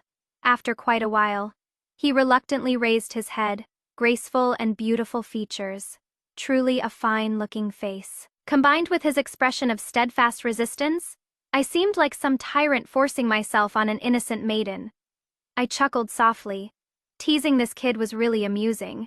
Hearing my laugh, the young master looked up at me, and just then a breeze blew by, lifting the light curtain before me. He saw my face clearly. In that moment, his indignant expression froze, and his gaze toward me became dazed. The breeze passed, and the curtain fell back down. "Step back." The young master's face flushed red as he walked away. turning back to look every few steps. Taking after his mother in looks, he was already handsome, and today for his birthday he was dressed up to be breathtakingly gorgeous and dazzling. The young master stumbled while walking and looking back, and I couldn't help but laugh again. I was happy, but naturally some were not. Kongqing leaned close to my ear. Master, they've arrived. Where are they? They claim to be Master's older sister and brother-in-law, but they have no invitation and were stopped by the gatekeeper. Are they making a loud fuss? No. This subordinate noticed that young Master Chi seems to care quite a bit about face. You little tease. I laughed and scolded. Let them stew a bit longer, then let them in. Kongqing left to carry out the order. After a while, Qi Guanjing and Yi Xiaoyan came in. They had no invitation, so being allowed in at all was already my special mercy. To prevent them from offending the distinguished guests, the two were arranged to sit in the farthest corner. Qi Guanjing was considered somebody in Fengzhou, but he had never attended such a palace banquet before, so his movements were inevitably somewhat awkward. All the guests present could tell, and naturally showed it in their expressions. Ye Xiaoyan tried to use her status as older sister to cozy up to me, but just as she stood up, she was stopped by a nearby guard. This is the princess's residence. Since you two have no invitation, it would be best not to move about freely. The two's faces turned ashen, but unable to make a scene, they could only swallow their anger. I was in great spirits and had another drink. Before long, a distinguished guest I hadn't expected arrived. Sister, didn't you see through that I was a woman that day? Why are you still so surprised? The young man who went by the alias of Shuo back then was now sitting beside me in women's clothing, playfully winking at me. I smiled helplessly and said, "It is not uncommon for women to dress as men, but I really couldn't tell you had the status of a princess." The seventh princess, Shuo Zhao. She preferred armor over dresses, had loved wielding swords and spears since childhood, and refused to behave like a proper princess, insisting instead on following her maternal grandfather, old General Zhao, to guard the border cities. In my previous life, I had heard that the seventh princess commanded troops like a deity, having achieved illustrious military accomplishments over the years. Compared to the title of Princess Shuo Zhao, General Shuo Zhao was actually better known among the people. If it weren't for her untimely death, Qi Guanjing's path to power wouldn't have been so easy. I looked at her face, her eyes bright as the sun and moon. The palms of her hands clasped with mine were covered in calluses, rough to the touch. Let alone a princess, they weren't even like those of an ordinary woman. I gently tightened my grip. Just before the banquet was about to begin, the third prince also arrived. I had been quite favored recently, so it was impossible for the princes not to come. And since he arrived first, the first prince wouldn't come. When the third prince saw Shuo Zhao sitting beside me, he also showed a smile befitting a good older brother, and naturally sat on the other side. The three of us chatted and laughed behind the gauze curtain, just like close siblings who had grown up together since childhood. At the auspicious hour, the rewards from the palace arrived. The one delivering the imperial edict was Eunuch de Shun, the emperor's most trusted and capable head eunuch, who spoke to me with considerable familiarity. "Your Highness the Princess, His Majesty is extremely busy with state affairs today, and simply cannot find the time. He specially asked this old servant to beg your forgiveness on his behalf. Please don't be upset with him. It is fortunate that you came to tell me, eunuch. Otherwise, I really would have been angry. See, good thing this old servant came early." Eunuch de Shun said with a smile, "The imperial kitchen has prepared longevity noodles for your highness. Your highness must not drink too much today, as his majesty is still waiting to dine together with the princess this evening." I responded with a smile. The guests naturally could see the emperor's regard for me, and the third prince's expression also changed. Birthday gifts from the palace flowed like water into the princess's residence, and the guests' presents were also sent up one by one, rare treasures and precious objects of all kinds. Some even sent a pair of blue and white peacocks, drawing exclamations of surprise from all the guests. The third prince also sat to one side, commenting with me on the novel items, very much like a good older brother. The turtle bearing a jade handle adds years to one's life. The crane dancing at the splendid banquet offers a cup of longevity. This commoner with this humble gift respectfully congratulates your highness on your birthday. A man with a face like jade, holding a scroll painting, stepped forward, truly the bearing of an immortal. It was none other than Qi Guanjing. Everyone whispered among themselves, "Who is this person? Never seen him before. Could he be some hanger on from some family trying to curry favor?" Qi Guanjing bowed and waited for me to speak. But unexpectedly, I remained silent. As the discussions around us became more and more unbearable, he had no choice but to speak up himself. This commoner is the second son of the Earl of Changping, Qi Guanjing. The third prince glanced at me with an inquiring expression. Everyone in the imperial city was shrewd, and this bit of youthful arrogance couldn't escape them. Soon the people below began whispering among themselves. Qi Guanjing naturally understood this as well, but he had no choice but to come. This commoner happened to hear that the princess likes the paintings of Master Q Baifeng, and as it happens, this commoner obtained one of Master Q's paintings, snow, and dancing cranes paintings, so I've specially come to present it to the princess. My hand holding the teacup paused. Before I could speak, the third prince spoke first. What a coincidence! This prince also greatly admires Tu Baifeng's paintings. Why don't you present it so this prince and imperial sister can appreciate it together? The painting scroll was presented and gradually unrolled. The third prince looked at it for a long time, then suddenly burst out laughing. Speaking of coincidences, the gift this prince gave imperial sister today is also one of Master Q's paintings. Also a pine, snow, and dancing cranes painting. Qi Guanjing was first stunned, then his face suddenly turned pale. The banquet also fell silent. The third prince looked at him, his smile not reaching his eyes. This prince is somewhat curious. Would the same painter create two identical paintings? Qi Guanjing knelt down in panic. Your Highness, forgive me. This commoner didn't know. The third prince looked at me. Imperial sister, what do you think of this matter? You think too highly of me, imperial brother. I am just like Lord Yi who loved dragons. How could I possibly tell the difference? I changed the subject. But I've heard that the proprietor of Shungu Pavilion is quite knowledgeable in authenticating paintings. Why not ask him to take a look? Go fetch him. The person was brought quickly. Two identical paintings were laid out on the table. The proprietor held a crystal lens and examined them carefully, then overlapped the two paintings to compare them. After looking for a long time, he finally came to a solemn conclusion. Your Highness, both of these paintings are authentic. Oh, the third prince tapped his fan. Did Master Chu paint two at the same time? No, the proprietor shook his head. Your Highness, these two paintings were originally one piece. A master must have used the painting splitting technique during mounting. Look at this pine tree. Every single pine needle on both paintings lines up perfectly in position. Except this one has extremely subtle blurring in the brushstrokes. The proprietor pointed at the one belonging to Qi Guanjing as he spoke. Oh, so both are authentic works then? Precisely, if both hadn't appeared at the same time. Even though this commoner has been looking at paintings for decades, I wouldn't necessarily be so certain. Imperial sister, it seems imperial brother has wronged you. I originally wanted to gift you a kind painting to make you happy, but never expected there would be an identical one in this world. The third prince's tone was full of regret. I smiled lightly. I should thank you instead, imperial brother.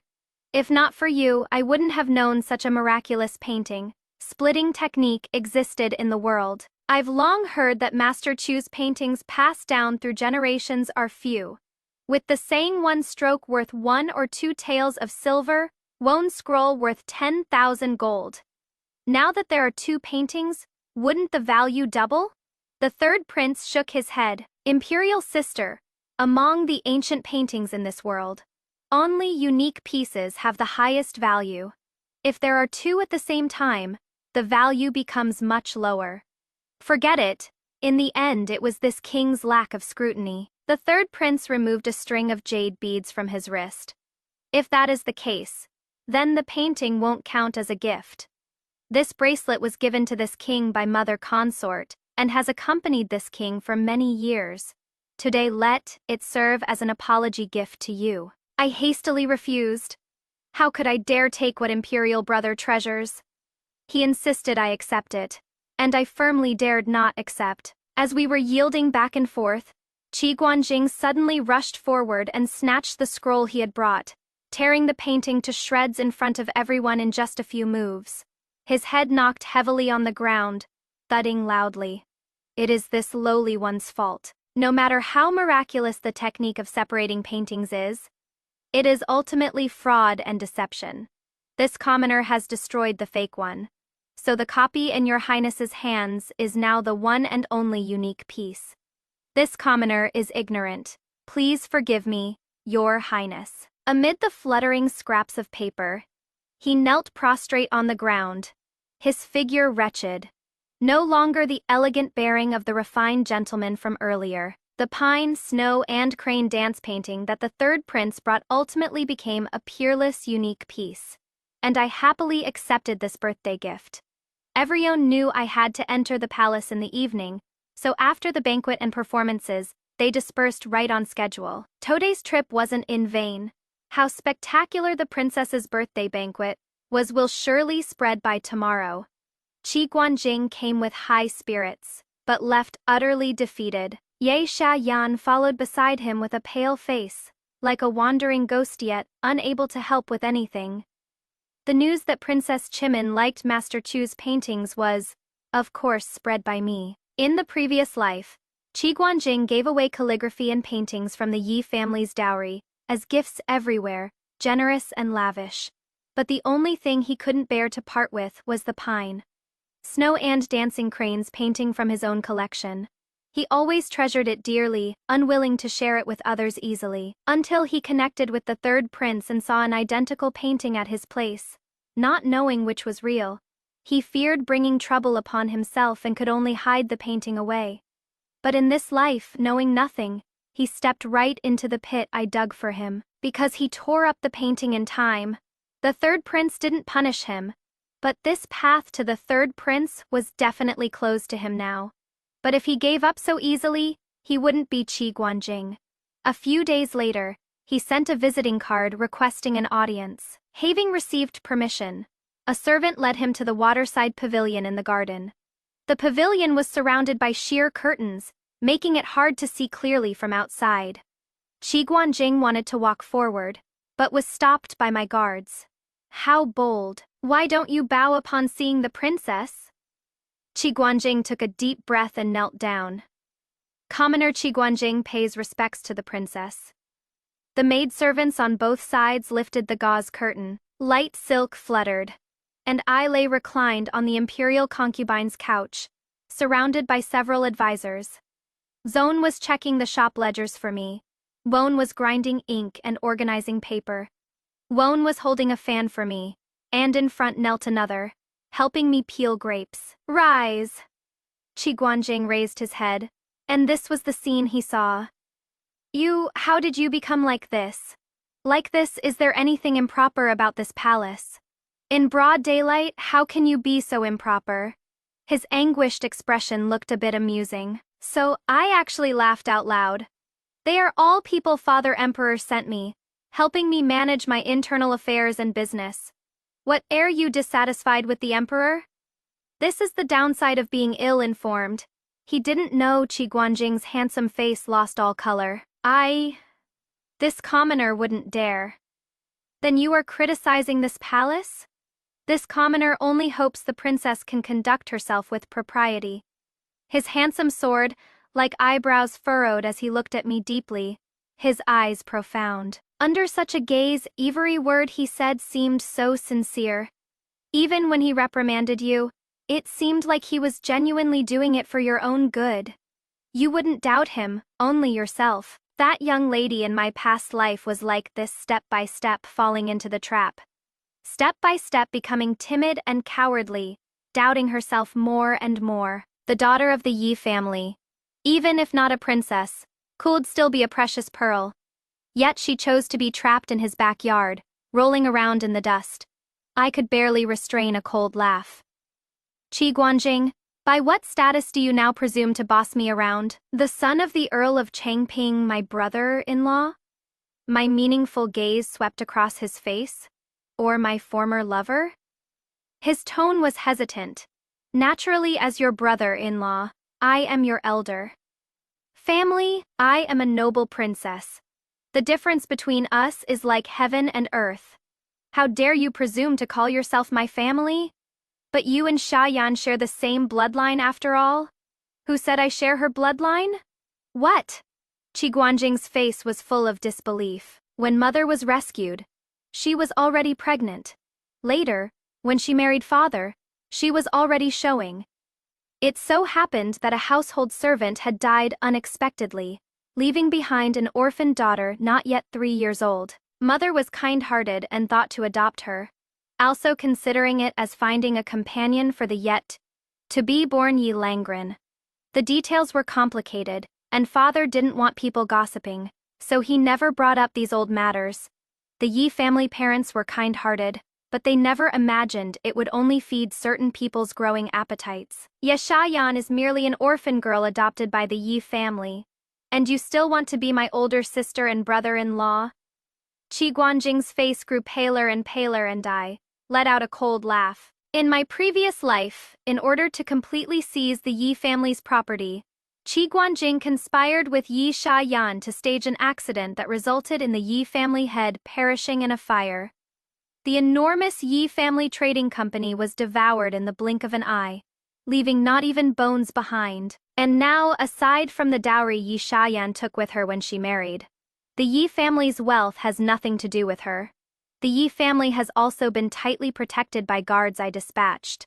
It won't be so easy for it to go up in flames again like in the previous life. Qi Guanjing snapped out of his daze, but still remembered the important matter.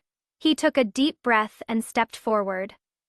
A few days ago at the princess's birthday banquet, this commoner had some misunderstanding with the third prince over the matter of presenting a painting. I would like to ask the princess to help arrange an introduction, hoping to reconcile with the third prince.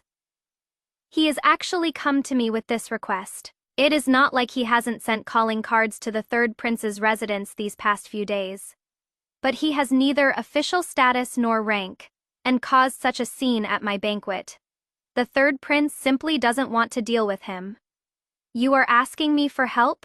What is in it for me? Qi Guanjing struggled for a moment, then said, through gritted teeth, if the misunderstanding can be resolved, this commoner is willing to become the princess's advisor and serve you with utmost dedication. Today he was wearing a white robe embroidered with silver thread, with a lotus jade crown on his head. His face turned slightly toward the sunlight, head tilted up a bit. A graceful gentleman, refined and serene. Ye Langren used to love this appearance to death. What a pity. Summoning like him. I now have as many as 3 by my side. After seeing so many handsome and talented advisors, looking back again, I just feel that he, once praised as the most beautiful man, is nothing special. Even thinking about it makes me laugh. It is just that she was attracted to his good looks and lusted after him. How could that develop into the life and death devotion they had in the previous life? I beckoned with my hand. Kongqing, come here.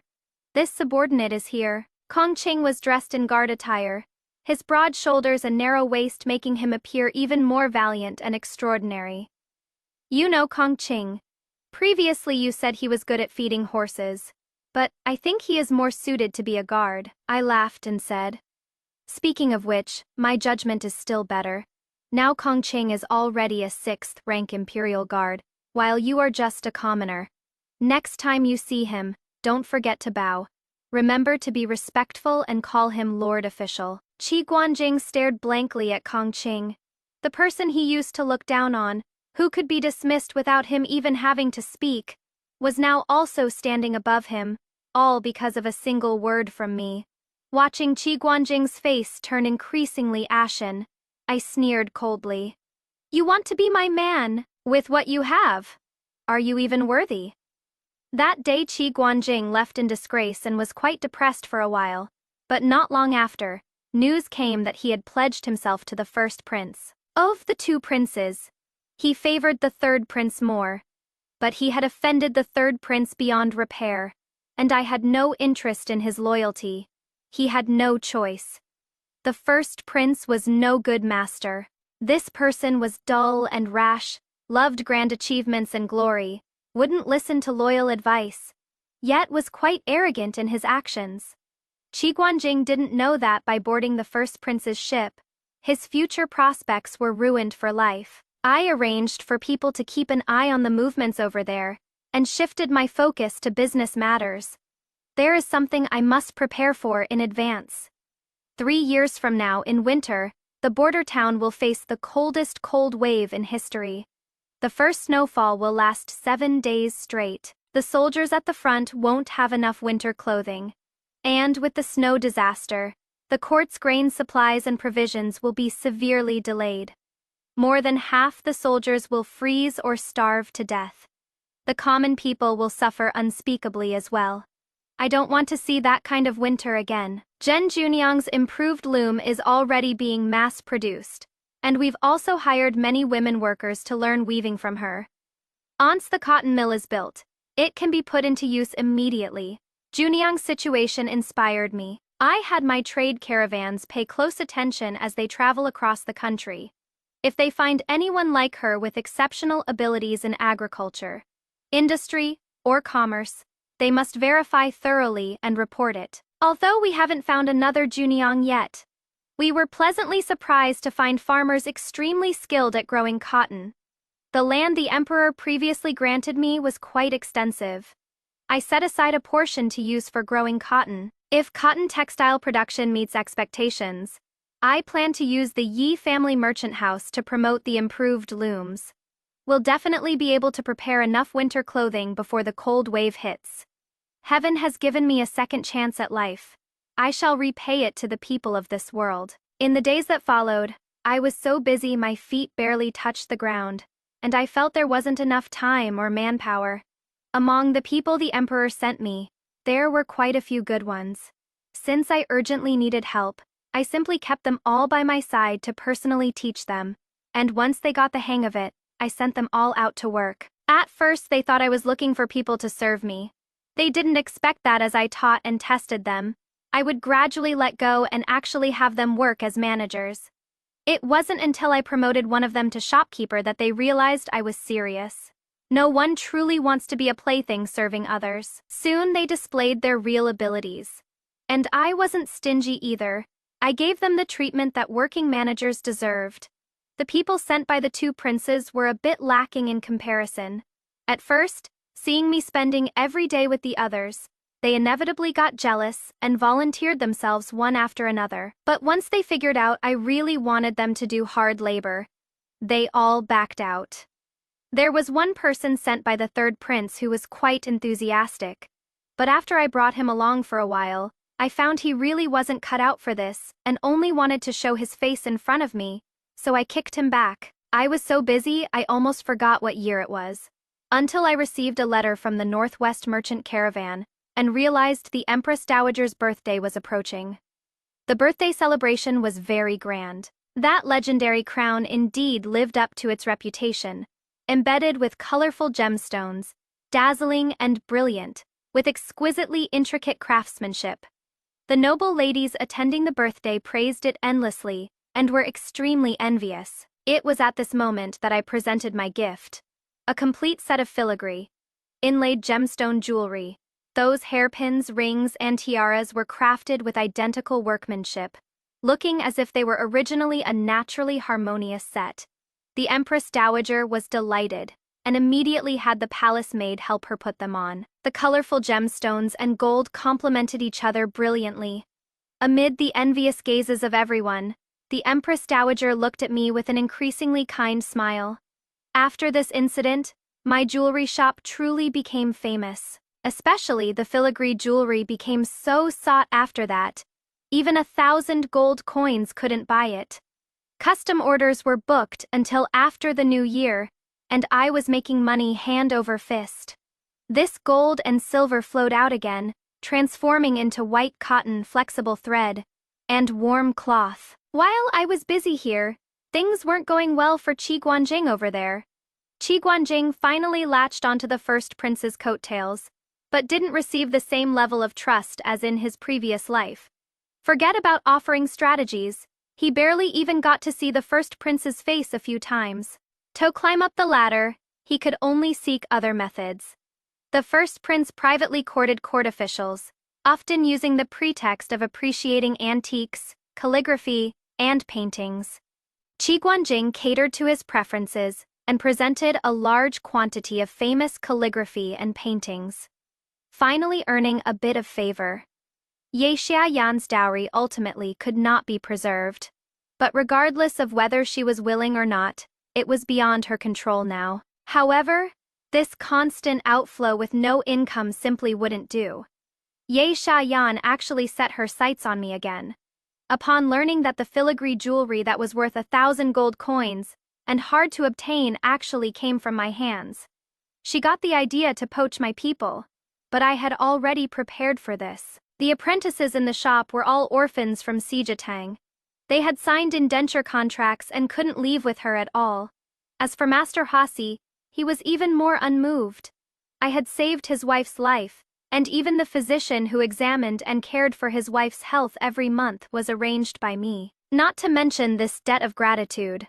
Just his monthly wages alone were now an astronomical figure for Yi Xiaoyan. Naturally, Ye Xiaoyan couldn't afford it. With my interference, the income of the Changping Earl's estate grew less and less. In order to maintain appearances, she could only keep dipping into her own money to fill the gaps. If the two of them truly had unshakable love, these difficulties wouldn't amount to much. But who would have expected that the first prince would actually send Qi Guanjing 2 beautiful dancing girls? Qi Guanjing probably knew these were spies sent by the first prince, but he could only accept them with a smile. Who knew those dancing girls were quite capable, both beautiful and cunning, stirring up chaos in Qi Guanjing's household? Ye Xiaoyan and Qi Guanjing did have some genuine feelings for each other, which is why she was willing to use her own dowry to pave the way for her husband. But watching gold and silver flow out like water, only to be rewarded with beautiful newcomers entering the household, she naturally felt wronged and resentful. Qi Guanjing could only gently and carefully placate her. Who knew that just as he'd managed to soothe things here, one of the dancing girls over there became pregnant. Since Yi Xiaoyan entered the household, her belly had remained quiet. Her mother, in-law and sister-in-law often made snide remarks about it. If they didn't still need to rely on her dowry to support the family, they probably would have already arranged for Qi Guanjing to take a concubine. No, things were great. Seeing that the eldest son was about to come from someone else's belly, Ye Xiaoyan was both angry and upset, crying and making a fuss every day. Qi Guanjing finally couldn't take it anymore. The emperor suddenly fell seriously ill. In just 2 short days, he became so sick he couldn't even attend the morning court. Overnight, the entire imperial city was under martial law, with tension so high that every sound seemed like a threat. The princes and princesses who had left the palace to establish their own households wanted to enter the palace to attend to the sick emperor. But before they could even leave their residences, they were turned back by the imperial guards at their gates. Mi Princess residence also had its gates tightly shut. No matter who came to visit, they were only told I was reviewing accounts at home and would see no one. What people didn't know was that I had already quietly entered the palace with my token. And the emperor, rumored to be gravely ill and bedridden, was at this moment sitting on the dragon bed, sipping the medicinal soup I fed him spoonful by spoonful.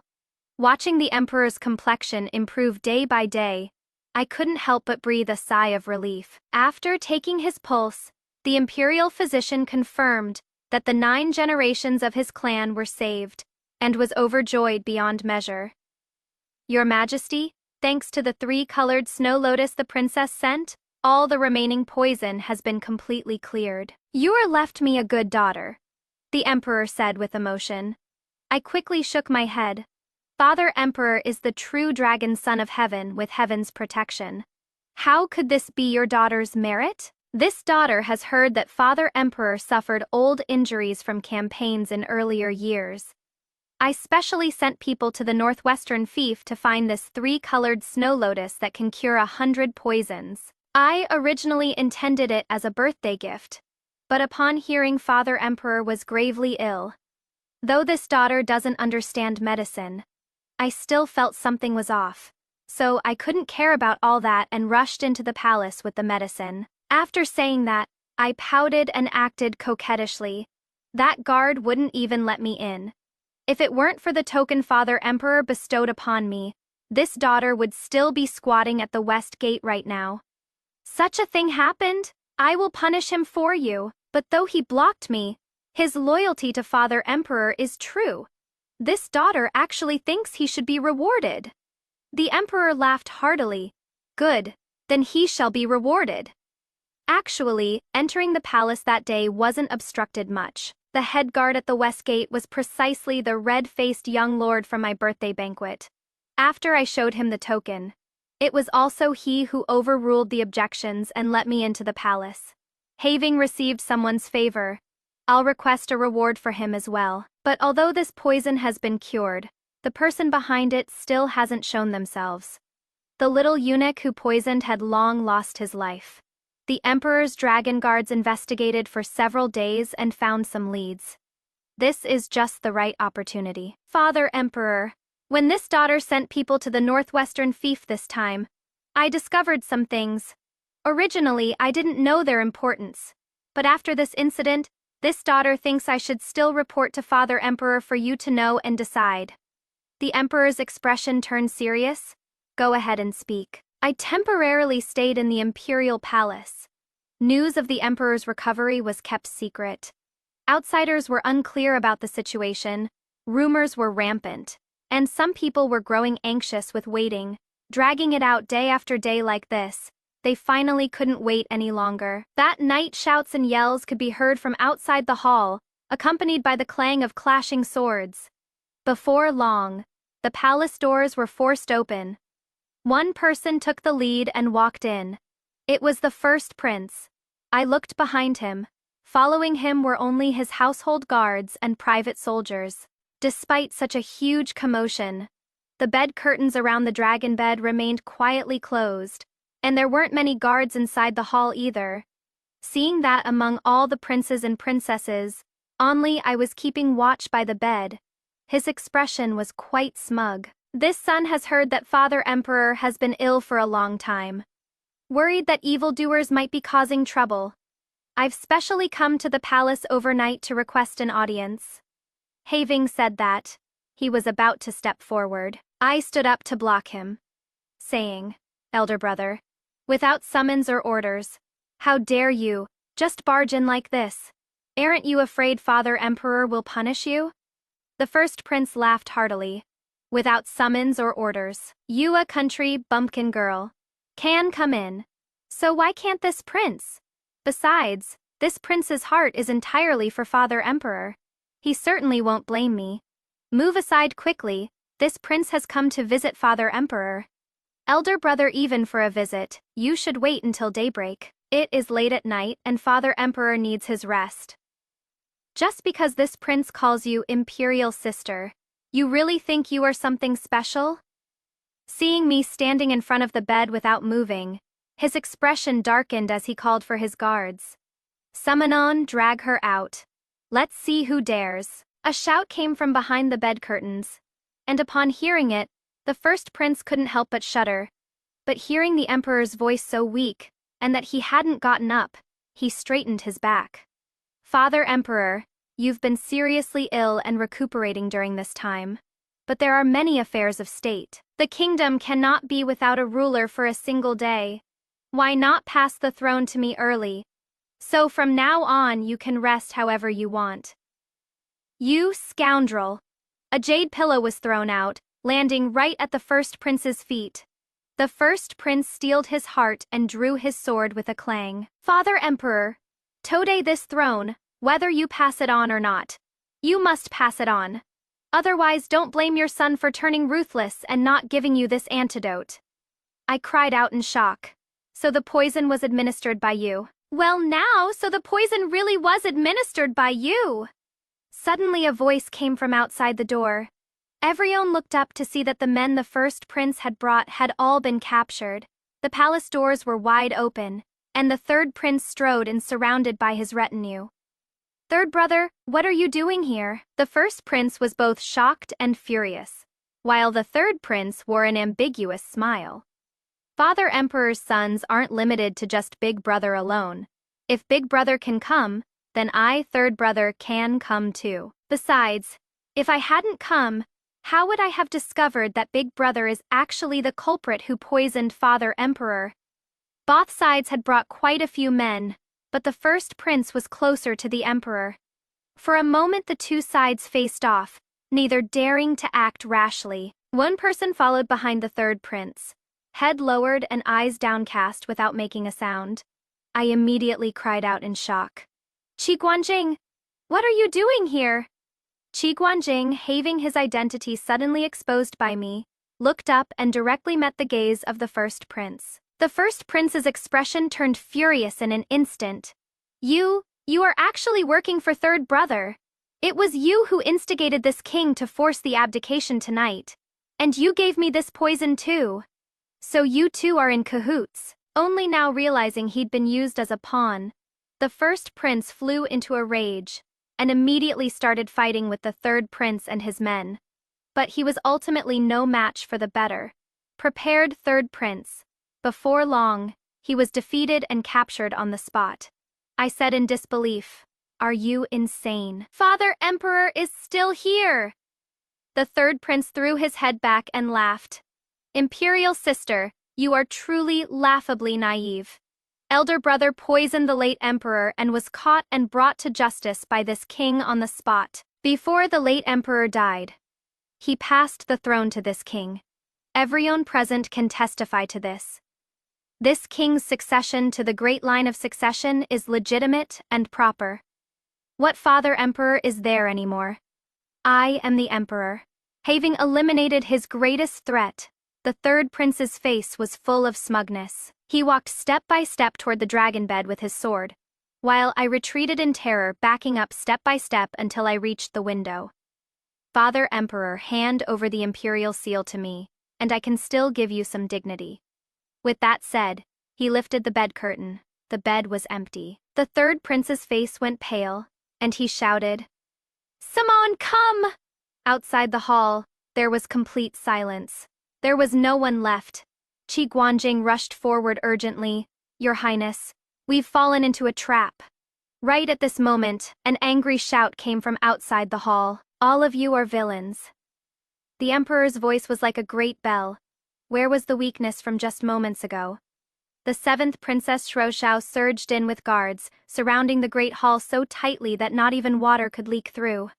The third prince's face turned deathly pale. He had lost. He thought he was playing the mantis stalking the cicada, unaware of the oriole behind, but only now did he realize who the real oriole was. Seeing the third prince defeated and captured, in the chaos, Qi Guanjing flashed toward me in an attack, as if trying to take me hostage. I didn't dodge or avoid but met him head on, subduing him completely with one move, watching him collapse limply on the ground. Looking at me in disbelief, I let out a cold laugh. Did he still think I was that delicate young lady without the strength to truss a chicken? Without this skill, how would I dare to set up a trap alone and invite the wolf in? Did he think all these years of training were for nothing? Kongqing jumped down from the beams and tied Qi Guanjing up tightly and securely. The first prince and third prince's attempted usurpation was brought to justice, and that very night they were stripped of all titles and confined. The prince's usurpation attempt ended before dawn even broke. All those who rescued the emperor were rewarded. Shuozhao and I naturally received top honors. Not to mention the fiefs and stipends. Shuozhao was granted the title of Princess Jiaowu, and I, being older, received the title of Eldest Princess. Kongqing was promoted to the 5th rank, and even the red-faced young gentleman was promoted. Some are happy. Some are worried. The imperial city Iron Guard's footsteps hurried along. Distant night winds carrying faint cries and wails, scattered flames lighting up the night before dawn. Once daybreak comes, the power struggle in the imperial city will be a whole new game. This happened in my past life too. The first prince poisoned and forced the palace's hand.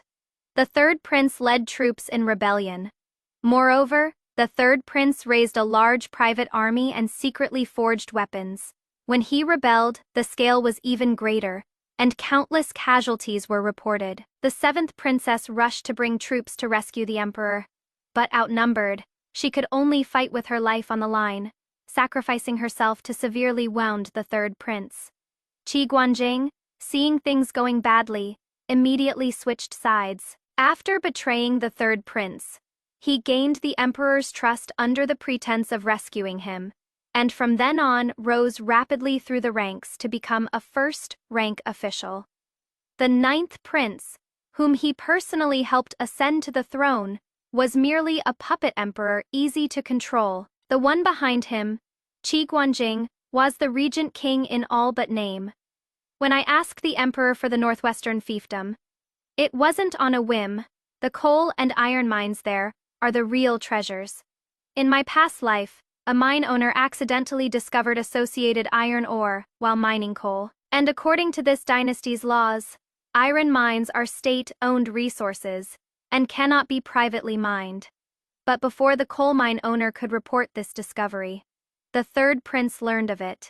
He sent people to secretly eliminate the coal mine owner and seized both the coal and iron mines for himself.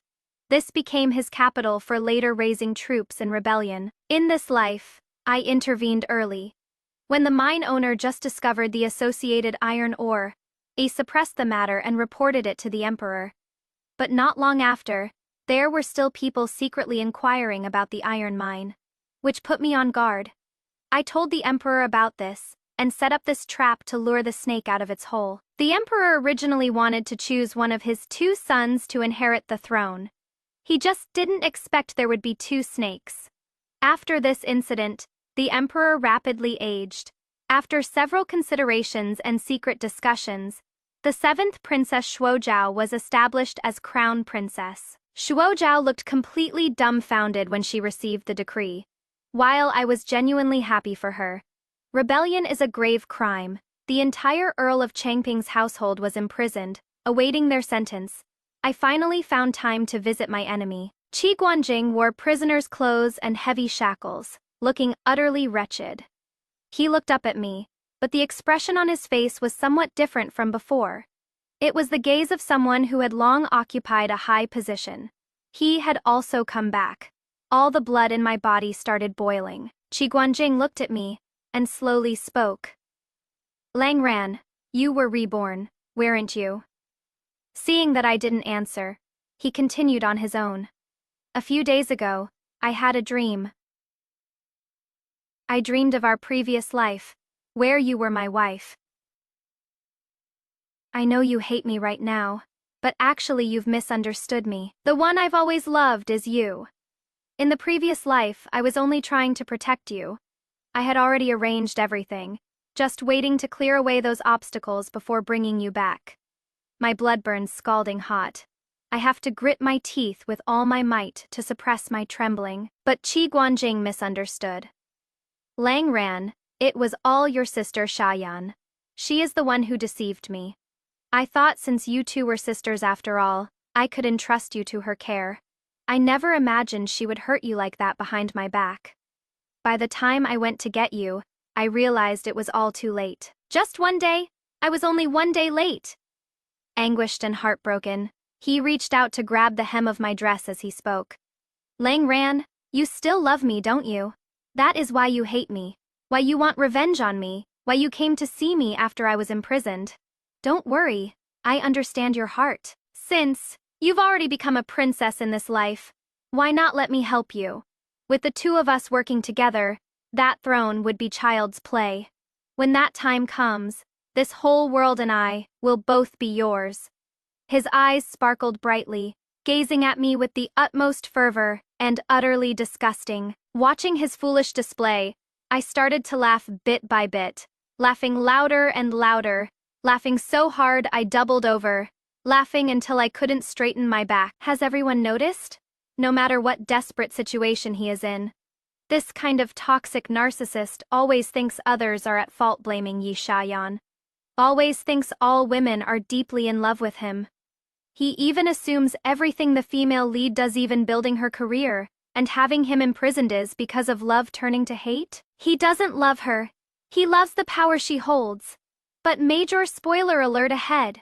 The most satisfying plot twist of the entire book is about to come. Everyone hold your breath. He was full of confusion. Lang Ran, you. Shh. I raised a finger. Don't call me Lang Ran. Let me expose your lies first. It is not that you were just one day late. You never went at all.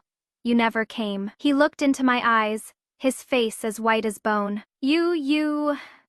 Let me correct one more thing, I said slowly. I am not Yilang Ran. I am Almond. That Yilang Ran who loved him was killed by his own hands long ago. Reborn in Yilang Ran's body is a little maid called Almond. When Qi Guanjing was young, he could run away from home on impulse, thinking a bowl of plain porridge was hard times. And after drinking it for 3 days straight, he could turn around and return to the manor to continue being the young master. When I was young, I encountered turmoil. My family was poor. Forget this plain porridge made from refined rice. Even having a bowl of bean rice or a bran bun would already be the best. At 4 years old, my parents died, and I followed beggars to beg on the streets. Even then it was hit or miss for meals. So thin I was like a stick of firewood. Just when it looked like I wouldn't survive that winter, heaven took pity and let me encounter the lady giving out porridge. I went there 3 days in a row, and when the lady saw me wolfing down a bowl of porridge, skinny as a kitten, she took pity on me and brought me back to the Yi residence. She named me Shingren and made me the young Mrs. Personal Maid. A 4 or 5 year old child called a maid, but really a playmate. The young miss, pure as jade and snow, never looked down on servants and treated me extremely well. I never went hungry again after that. From that moment on, I swore that for the rest of my life, I would protect the young miss, protect the lady, protect the Yi family. I don't understand. You also drank the Yi family's porridge. So how could you later eliminate the master, burn down the Yi residence, and brazenly seize the Yi family's fortune? But later I understood. Some evil spirits are just evil spirits. Even wearing human skin, they're still evil spirits. Qi Guanjing looked at me in terror, trembling like chaff in a sieve. I gave the order, as long as he doesn't die before the trial, let him have a good taste of karma for the rest. Don't let him have it easy walking out of the dungeon. Outside it was warm as a spring day, the sunlight blinding. Tears streamed down my face. Young miss, my young miss. Although Shuoshao was already crown princess, the emperor could obviously still work, so she chose to garrison the border and groom a few heirs for herself. And I, having rendered meritorious service in saving the emperor, though still a merchant, gained the title of imperial merchant, and my business developed by leaps and bounds. Shuozhao and I were quite close in private. She once asked me privately if I had ever thought about the throne, saying that clearly the emperor favored me more, and if I wanted to compete, the throne might not necessarily have fallen to her. I just smiled. I never received a royal education since I was little. In my previous life when I was a maid, I only barely learned to read. In this life, I only started reading and studying to learn business. My talents are more than enough for business, but far from sufficient to govern the realm. If I do well, I can feed some people. If she does well, she can feed everyone in the realm. She'd make a better emperor than me. His Majesty thinks so too. I told the seventh princess that I still prefer doing business. I love traveling far and wide. The desert sunset and grassland starry sky she mentioned. I want to see them too. When that day comes, I want to gallop on horseback with her, roast lamb and cook meat by the bonfire, drink strong liquor together and sing and dance. Shuazhao smiled too. She said okay. She is waiting to see all these magnificent rivers and mountains together with me. Until the very last second of the story, when we saw that utterly satisfying counterattack in the dungeon, and heard the words I am not Yi Langren. I am Shingren. I broke out in goosebumps right in front of the screen, and tears just burst out instantly. This is clearly a bottom-rung orphan, who, carrying loyalty and gratitude that transcends life and death, launches an epic, level-dimensional reduction strike on behalf of that goddess who once gave her a bowl of hot porridge and a shred of dignity in this cold world, against the entire man-eating feudal patriarchy and selfish scumbag men. For today's video, Vera really doesn't want to just discuss it as a feel-good story because this girl called Xing Ren, with 2 lifetimes of blood tears and clarity, has taught all of us modern women and even sisters studying abroad who are confused and internally exhausted 3 incredibly impactful masterclasses of life. Come on, let's break it down in depth. Lesson 1. Never try to redeem someone with love. Let's take a look at the most absurd character in the entire book, Qi Guanjing. Have you all noticed? That passionate confession of his in the heavenly prison is actually a reflection of countless toxic exes in real life. When he had nothing left and fell from grace, he suddenly said, "I've always loved you. In my past life, I just arrived one day too late. The fact that you hate me so much now shows you still love me. Why don't we join forces and take over the world?" The delusion is real. Sisters, highlight this. He never loved Yi Langren, nor Xing Ren. What he loves is always the resources attached to your money, your princess identity, the sense of security you give him. This type of man's greatest weapon is gaslighting. In her past life, he took advantage of the female lead's family, while also using Pua tactics on her, calling her immodest. In this life, after his complete downfall, he still tries to whitewash himself saying, "I was trying to protect you." Many girls in reality also encounter this type of person, getting fooled by their so-called difficulties, and even developing a savior complex. But what did Almond do? She burst out laughing and ruthlessly exposed him. You never went at all. An evil ghost in human skin is still an evil ghost. Vera's wisdom. When you meet this kind of man who always thinks others are at fault and habitually leeches off people, don't reflect on yourself, don't try to change him. Just run. Then stand higher than him, so high he can't even reach the hem of your clothes. Lesson 2. The best antidote for curing romance brain is to witness the cruelty of reality. To chase money and chase career. Why did Yi Langren fall in her past life? Because she was a greenhouse flower protected too well. She had everything, so she thought love was life's only pursuit. But why does the reborn Almond absolutely refuse to repeat the same mistake? Because she has begged for food. She has experienced the despair of nearly freezing and starving to death in the dead of winter. When you've truly witnessed the cruelty of survival, witnessed the struggles at the bottom, you'll understand. A man's illusory love can't compare to a thick account ledger, a shop that lays golden eggs, and even less to a padded coat that can keep soldiers at the border warm. So after Almond's rebirth, she didn't waste her energy on household scheming and female rivalry. She went to Zhangzhou to expand her business empire, went to the imperial capital to buy improved looms, went to the northwest to seize control of the iron ore lifeline. She didn't just survive, she built an empire. She didn't just survive, she built a business empire. This reminds me of so many of our sisters hustling overseas. Sometimes moving by yourself, staying up until 3 a.m. alone to meet a due-facing culture shock alone. It really does feel lonely, and you even want to find someone to depend on. But please trust me, Economic independence is your ultimate weapon. Economic independence is your ultimate weapon. When you've got money in your account, knowledge in your head, and skills in your hands, love becomes just a dessert. That is icing on the cake for you. Not the life-saving main dishes. Lesson 3. The ultimate sisterhood. True female power is becoming lighthouses for each other. What hit me hardest in this entire story is the girls helping girls flowing through every line. It all started with Madame Yi, a woman giving a bowl of porridge to a little beggar in the snow. The good karma that bowl of porridge yielded was the reborn almond saved the sick wife of the filigree master. She discovered and promoted the commoner weaver ninth Lady Jen, giving countless desperate ancient working women a skill to make a living. And at the end of the story, she didn't choose the first prince or the third prince, but firmly stood by the side of the seventh princess Shuozhao, who disguised herself as a man and had distinguished military achievements, helping her ascend to the throne of crown princess. When women get power, they build ladders, not walls. When women gain power, what they build are ladders, not high walls. Jingren said, "The world is full of hardships, and it is even harder for women.